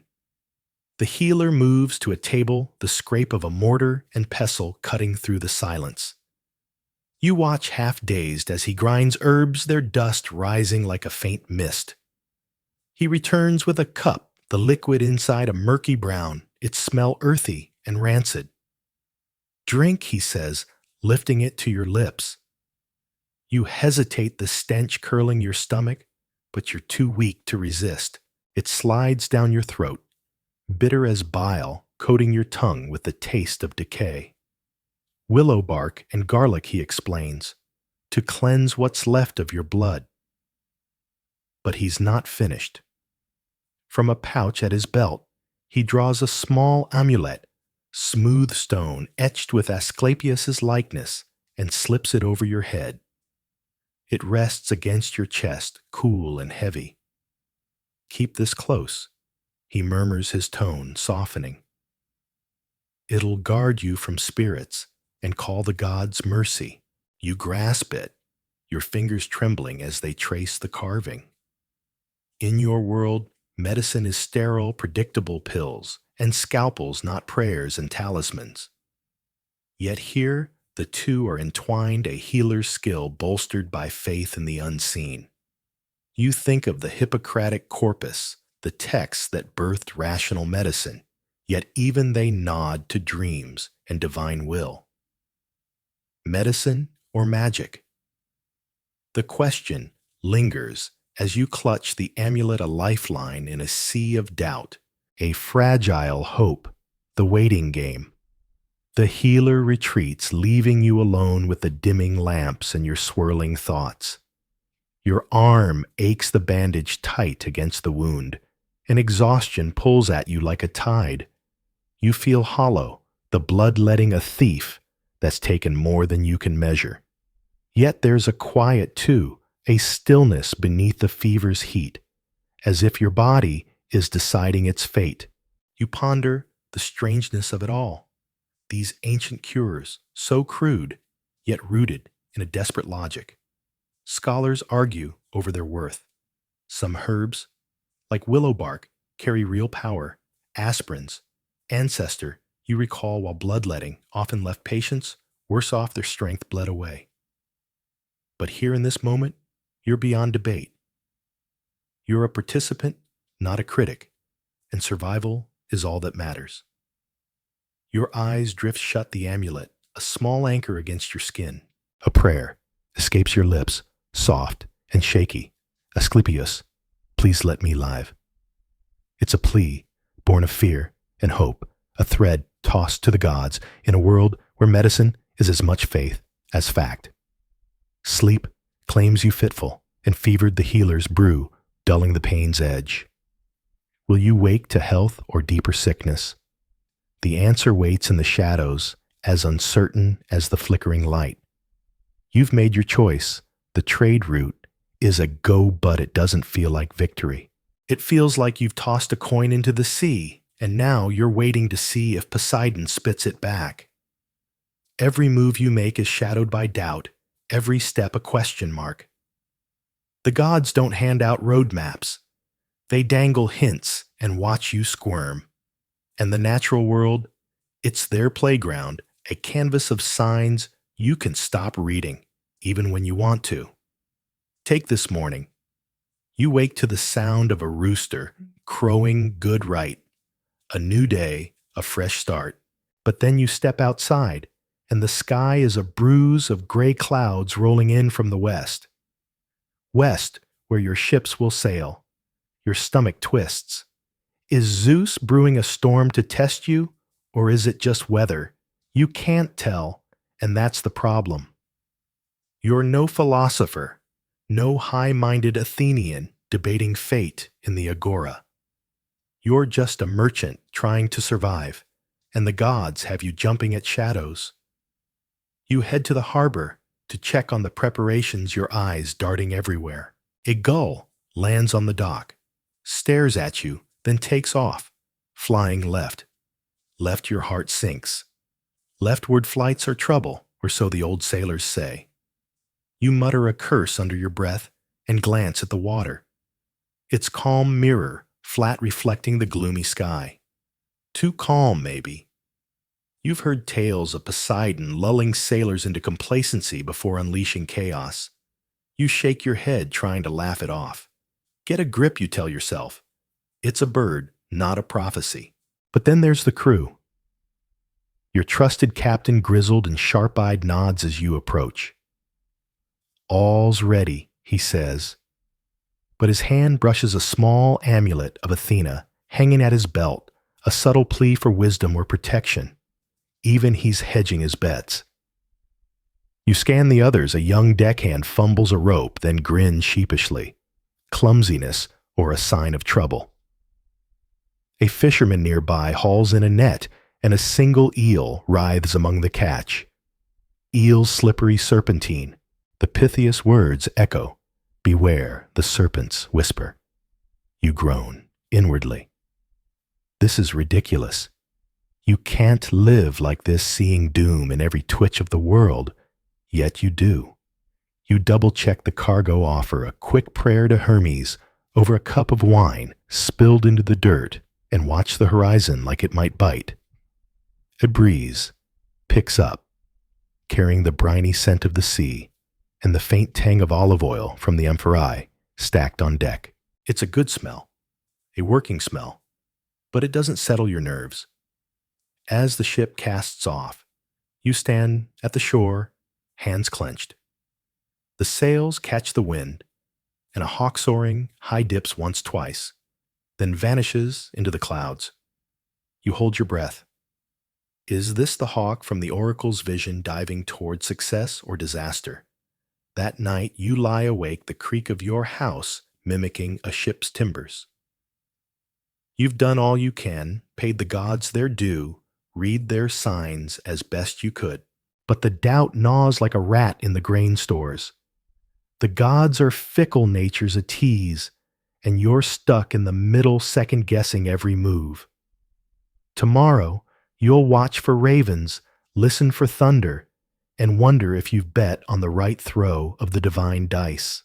This continuation keeps you tangled in the cycle of uncertainty, where every natural cygna gulls flight a cloudy sky. An eel in a net fuels your paranoia. The gods remain elusive, their favor a gamble, and you're left to navigate their whims with grit and a fraying sense of humor. What's next, smooth sailing or a divine tantrum? Only the omens know, and they're not telling. The sting in your knuckles lingers like an unwelcome guest as the next lesson looms. You flex your fingers, wincing at the sharp, Achaea bitter memento of your last stumble over Homer's verses. The teacher's rod leans against the wall, silent for now, but its threat hangs heavy in the air. You try to focus on the wax tablet in your lap, its surface scratched with lines of poetry that blur under the dim flicker of oil lamps. The words mock you, shifting and twisting as your tired eyes strain to pin them down. The classroom is a cauldron of tension. The air reeks of sweat fear, and the acrid bite of burning oil mingling with the musty scent of ancient scrolls piled in the corner. Around you, the other boys sit hunched on their wooden benches, faces taut with dread. The only sounds are the faint scratch of styluses on wax and the occasional stifled cough. No one dares break the silence. It's a fragile defense, a way to slip beneath the teacher's notice, but it's fleeting. Soon the recitations will start again, and with them, the gamble of every word. The teacher paces between the rows, his sandals slapping the stone floor with a rhythm that sets your nerves on edge. His sharp eyes scan the room, hunting for weakness. You keep your head down, pretending to study, but your pulse races. The passage you're meant to recite churns in your mind, a tangle of gods and heroes, battles and wrath. Homer's poetry might stir the soul of a warrior, but to you it's a labyrinth of traps, each misstep promising pain. You sneak a glance at Nikos, the boy beside you. His wiry frame is still, his lips moving silently as he rehearses the lines with maddening ease. You envy his gift, his memory a polished shield, while yours feels rusted and frail.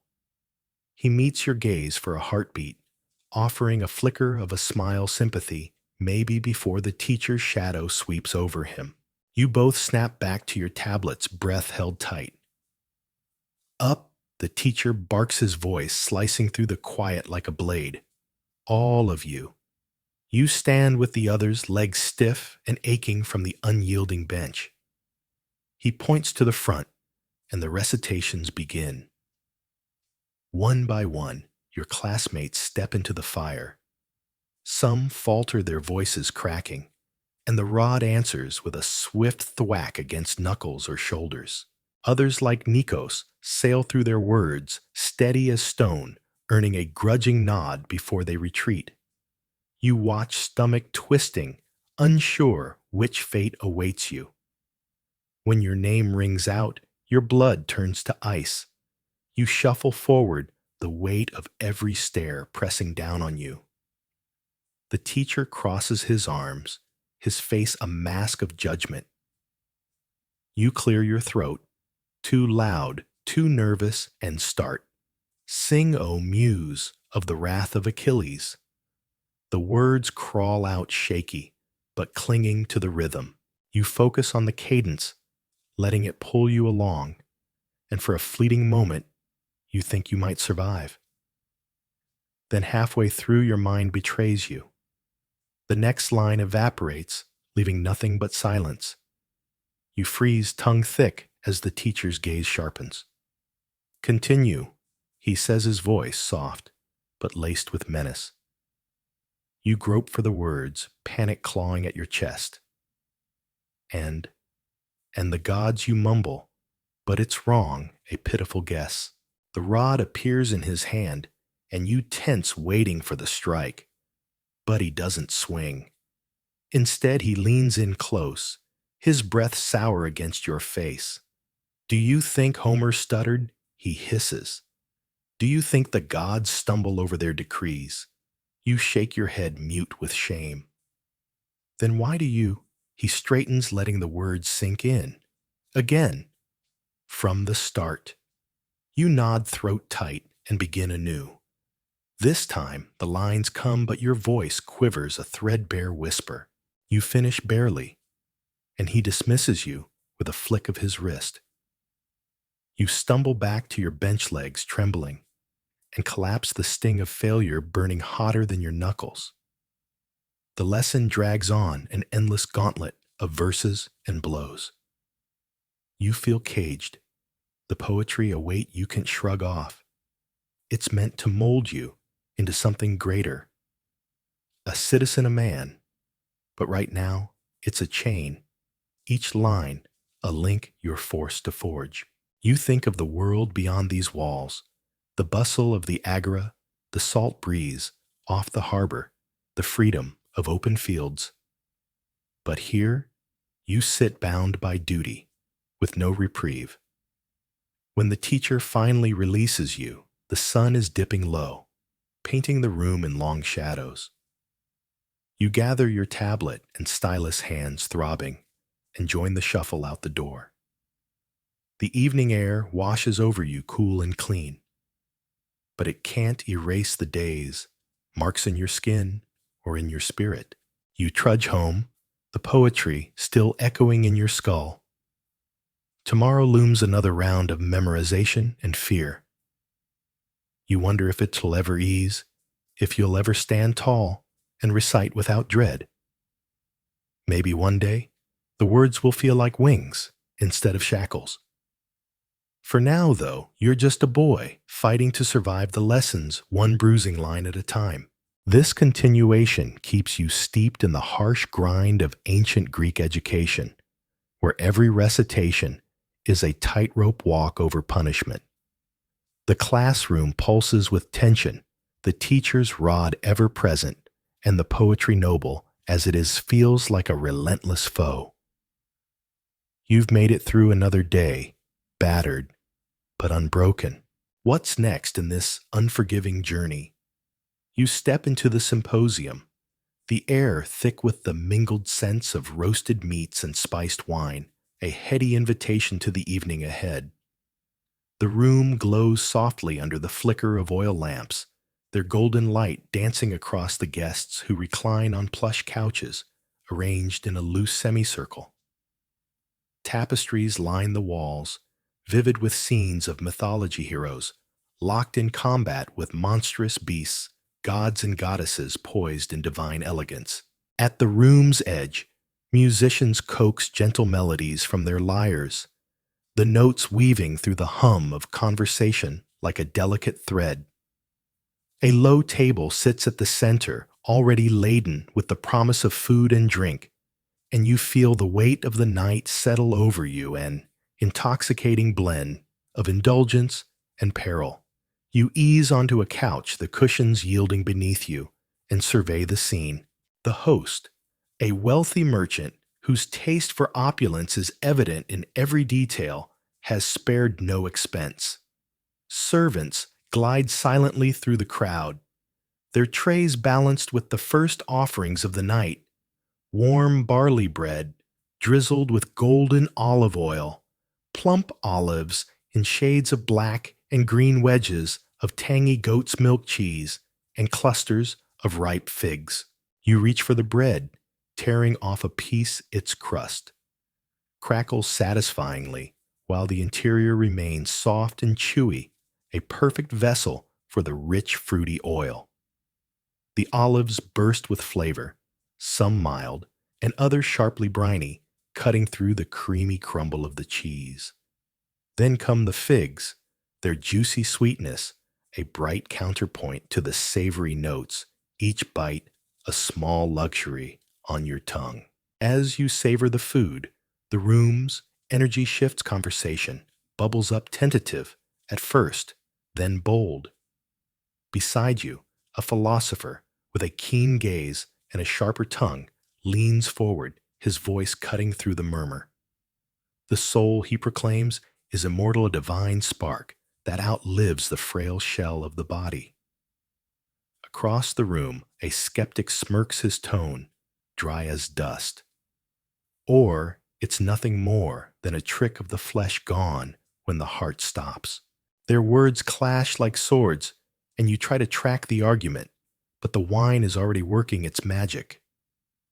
The host has decreed a potent mix, 2 parts wine to 1 part water, and its warmth seeps into your limbs, softening the edges of your thoughts.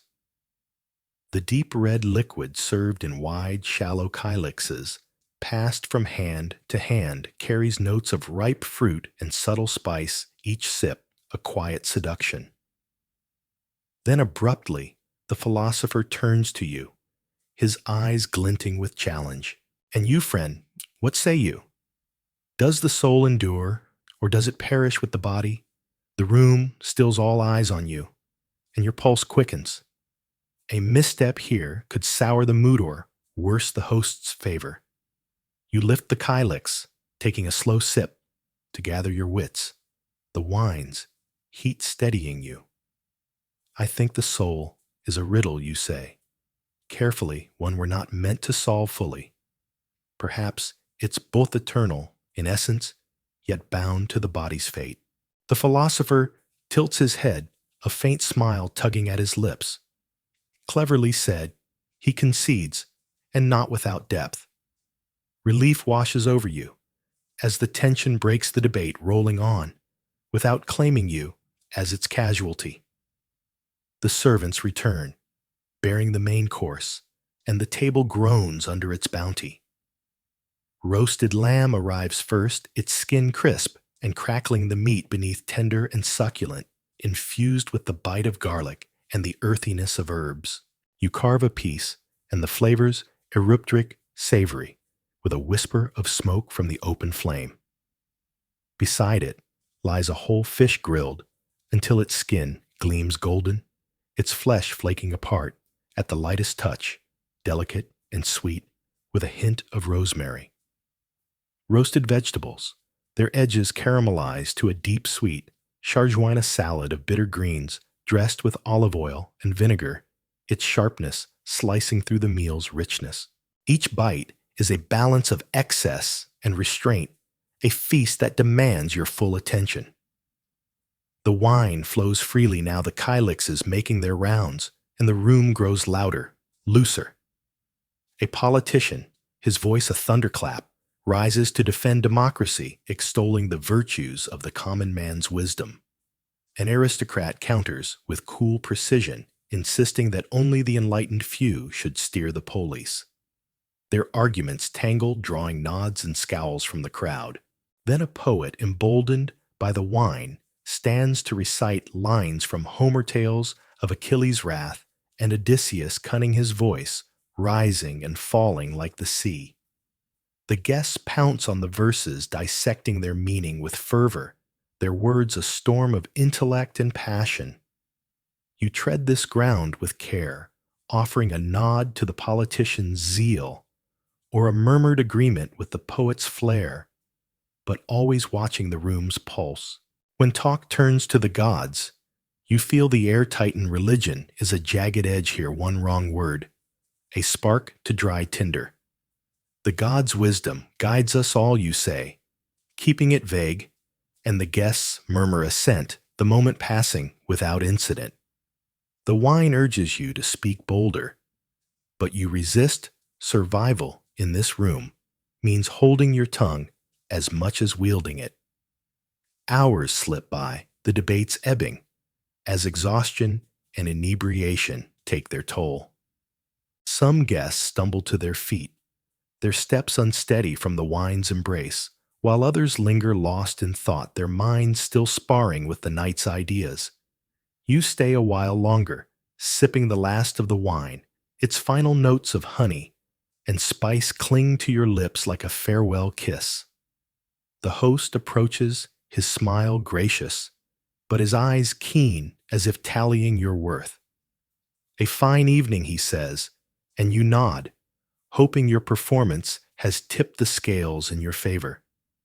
At last you rise and step into the night, the cool air a sharp contrast to the symposium's warmth. Above the stars glitter like witnesses to your trial, and you wonder, did you master the delicate dance of food, wine, and words, or did you stumble somewhere in the haze? The answer eludes you, as slippery as the wine still singing in your veins, but the night has marked you all the same. In this unforgiving past, every feast is a battlefield, and you've lived to see another dawn, or so you hope. You lie on your bed, trying to sleep, but the discomfort and noise keep you awake. The bed is a simple affair, a thin mattress stuffed with straw or reeds laid on a wooden frame. The straw pokes through the worn fabric, scratching at your skin as you shift and turn, searching for a position that offers even a hint of relief. The mattress smells musty and damp, carrying a faint whiff of decay that clings to the air around you. The wooden frame beneath is rough and splintered, its uneven surface digging into your back. Every movement elicits a creak or groan from the wood, a sound that grates on your nerves and amplifies your growing unease. There are no pillows to cradle your head, no blankets to ward off the chill that seeps into the room. The air is cold and clammy, pressing against your skin like a damp shroud. You pull your cloak tighter around you, a coarse woolen garment that offers little warmth and adds its own irritation as it scratches against your flesh. Sleep feels like a distant dream, slipping further away with each restless moment. Outside, the city thrums with life. It sounds a relentless assault on your senses. This is no quiet village, but a place like Athens, where the night refuses to settle. Voices carry through the thin walls of your home, people talking, laughing their words, drifting in fragments through the night air. Some shout in anger, their arguments spilling into the streets, while others sing or pluck at lyres their melodies, clashing with the discord around them. The marketplace, though winding down, still echoes with the cries of vendors hawking their last wares, and the sharp haggling of late-night buyers. Closer to the harbor, the clamor grows ships groan, as they're loaded and unloaded, their wooden hulls creaking under the weight of cargo.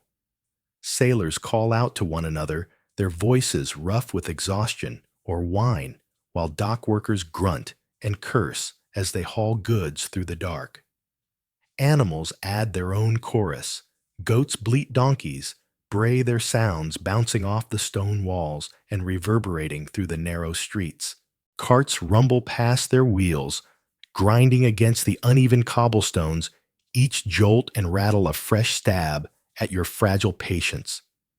The noise is a living thing, constant and unrelenting, a cacophony that swells and shifts with every passing hour.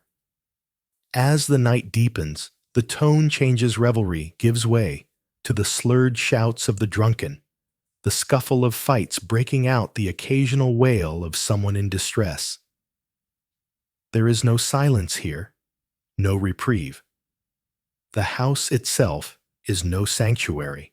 Its walls, made of mud brick or rough stone, are thin and porous, offering no barrier against the city's clamor. There's no insulation to muffle the sounds, no heavy curtains to soften the intrusion. The window's mere openings in the wall are left unshuttered to let in the night air, but they welcome the noise as well. It pours in unchecked, as though the city has invaded your room, its pulse beating alongside your own. You hear every footstep of a passerby, the slap of sandals against stone, the murmur of a neighbor's conversation through the shared wall. The lack of soundproofing makes the world outside feel impossibly close, as if the streets themselves are sprawled across your bed. The city breathes around you, alive and restless, its energy seeping into every corner of your space.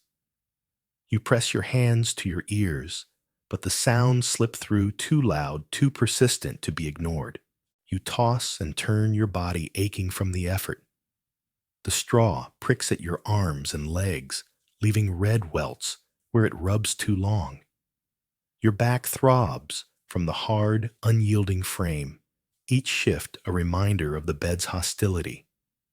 The noise outside seems to grow a tidal wave that crashes over you again and again. Frustration builds in your chest, a tight knot that squeezes your lungs. Your heart races, pounding against your ribs, and your breath comes in short, sharp gasps that do little to calm you. A sense of panic creeps in, as though you're trapped in a waking nightmare, caught between exhaustion and the impossibility of rest. You long for sleep, for the gentle oblivion that would sweep away the itch, the ache, the endless din, but it dances just out of reach, taunting you with every creak of the bed, every shout from the street.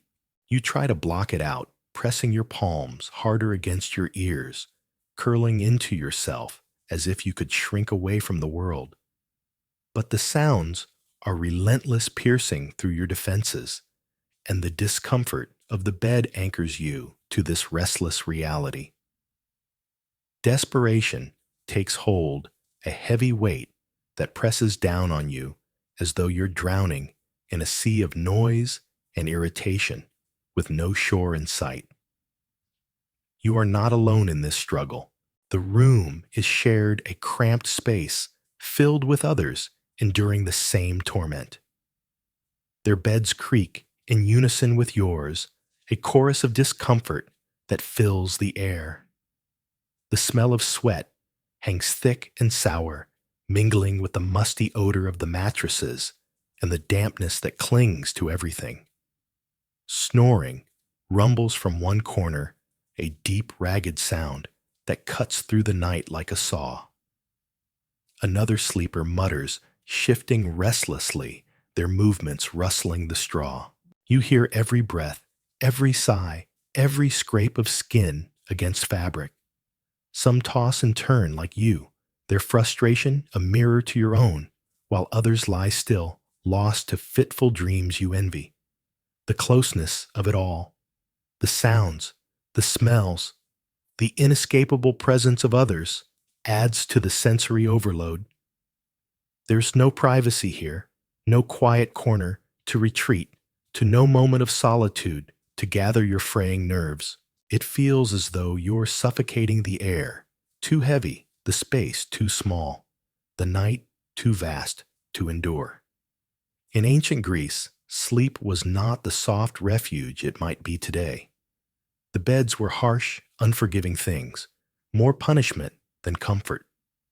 The cities pulsed with life at all hours, their noises a constant companion that offered no mercy to the weary. Privacy was a luxury few knew shared spaces the norm for most. Restless nights like this were woven into the fabric of life, where sleep was a prize to be wrestled from the grip of discomfort and clamor a fleeting treasure few could claim. You lie there staring into the dark, the ceiling a shadowed blur above you. The straw scratches, the city roars, the air presses close. You wonder if peace will ever come, if the noise will ever fade, if your body will ever find ease. The hours stretch on, and still you wait, tossing, yearning, trapped in the restless embrace of an ancient night. You lie on your bed, trying to sleep, but the discomfort and noise keep you awake. The bed is a simple affair, a thin mattress stuffed with straw, or reeds laid on a wooden frame. The straw pokes through the worn fabric, scratching at your skin as you shift and turn, searching for a position that offers even a hint of relief. The mattress smells musty and damp, carrying a faint whiff of decay that clings to the air around you. The wooden frame beneath is rough and splintered, its uneven surface digging into your back. Every movement elicits a creak or groan from the wood, a sound that grates on your nerves and amplifies your growing unease. There are no pillows to cradle your head, no blankets to ward off the chill that seeps into the room. The air is cold and clammy, pressing against your skin like a damp shroud. You pull your cloak tighter around you, a coarse woolen garment that offers little warmth and adds its own irritation as it scratches against your flesh.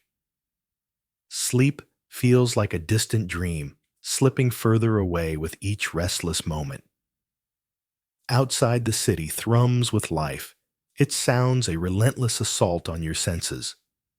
This is no quiet village, but a place like Athens, where the night refuses to settle. Voices carry through the thin walls of your home, people talking, laughing their words, drifting in fragments through the night air.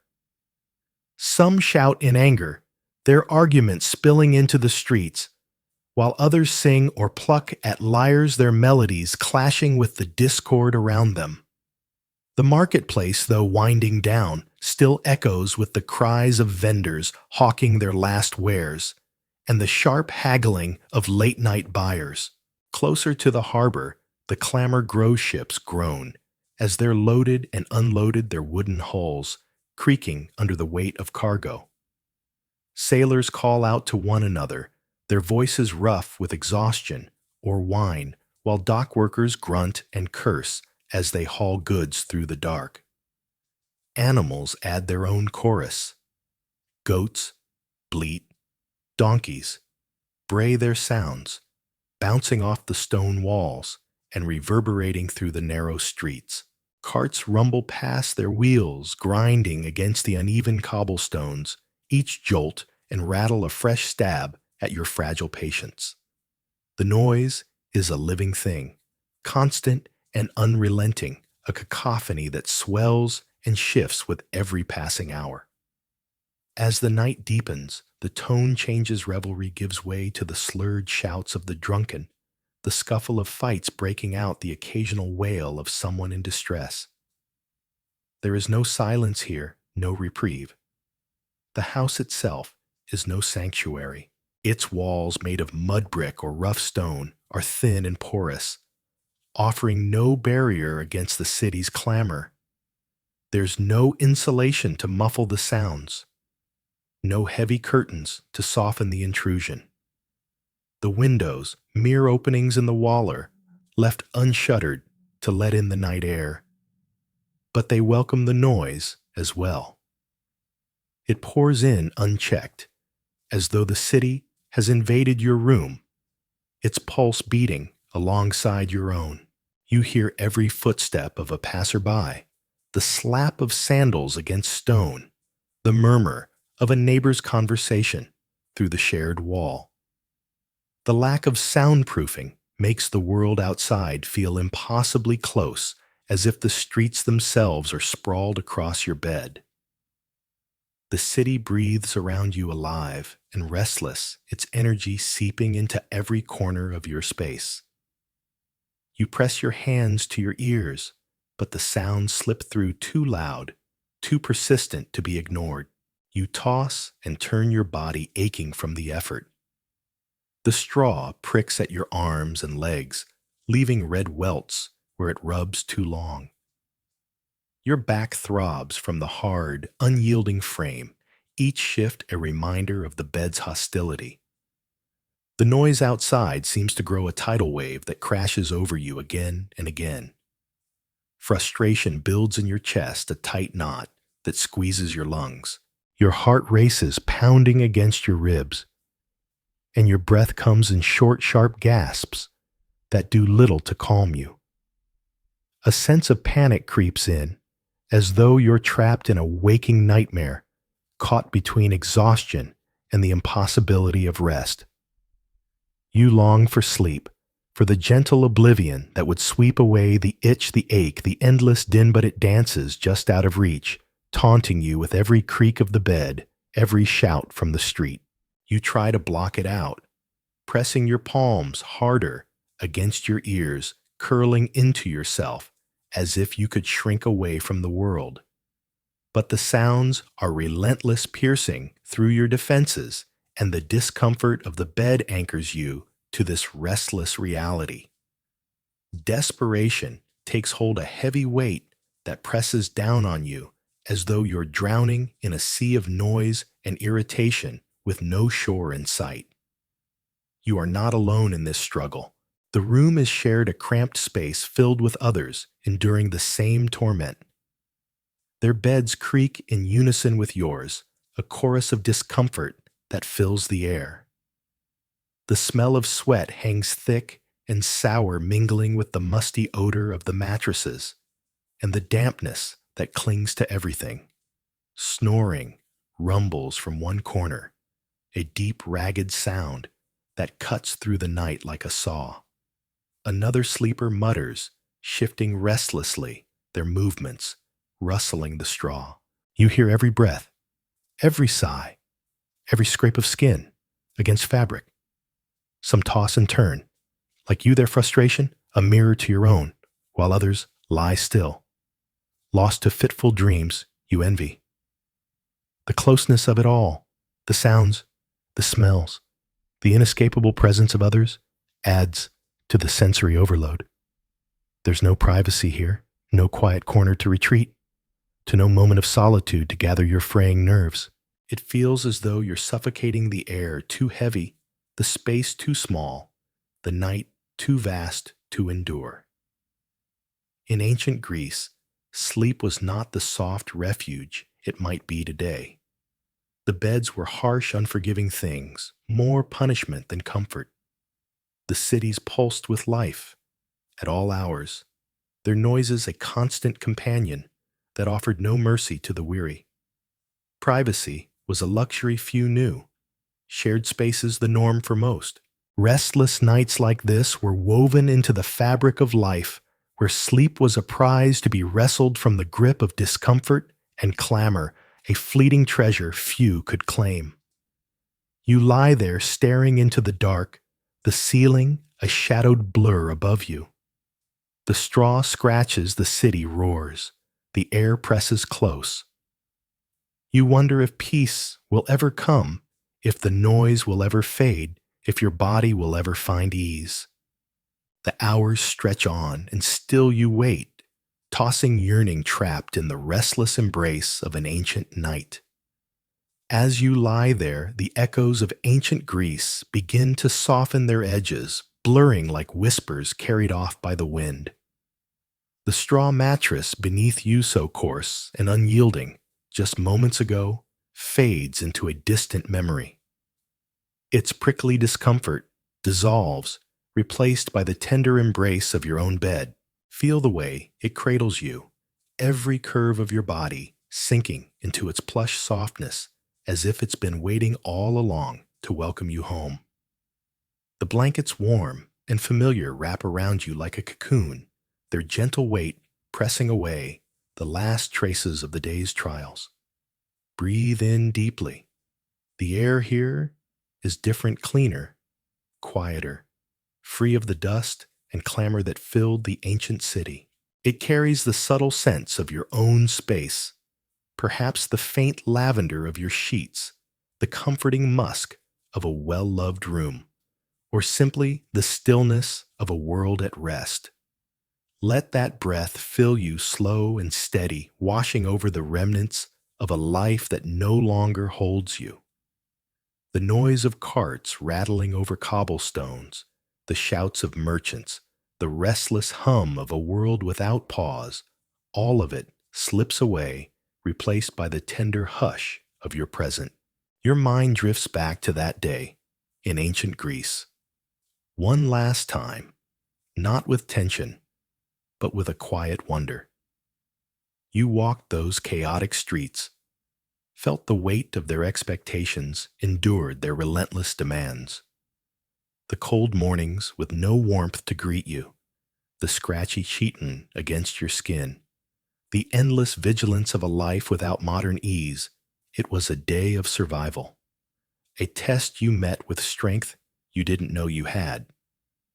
And yet, as you reflect, a soft gratitude blooms within you. Those struggles so vivid, then now cast a gentle light on the gifts of your own time, the bed beneath you, the safety surrounding you, the peace that feels so effortless now. Let those memories fade, not with a jolt, but with the grace of a tide receding from the shore. You don't need to carry them anymore. The ancient world taught you its lessons, resilience, appreciation, wonder, and now it releases you. Picture it drifting away, soft as a dream, dissolving at dawn, its colors muting into the tranquil dark of your room. You're no longer there, bound by its hardships. You're here where the air is still, the night is kind, and every comfort you once took for granted waits to hold you close. Feel your body settle deeper, your shoulders loosening, your breath slowing to match the rhythm of a world at rest. The familiar hum of your home, perhaps the murmur of a heater, the faint pulse of life beyond your walls wraps around you like a lullaby. It's a sound you know, a sound that promises safety, a sound that says you belong. The worries of ancient Greece, the doubts of whether you could endure, they melt into this moment, leaving only calm in their wake. Tomorrow, you'll wake to your own time, rested and whole. The past has no claim on you now. Its burdens lift light as feathers caught in a breeze, and you're free to simply be here now in this quiet sanctuary of your own making. Close your eyes, sweet traveler. Let your breath deepen, each exhale carrying you closer to sleep. The day is done its stories, told its lessons, learned. Peace unfurls within you, soft and sure, a gentle tide pulling you under. Sweet dreams.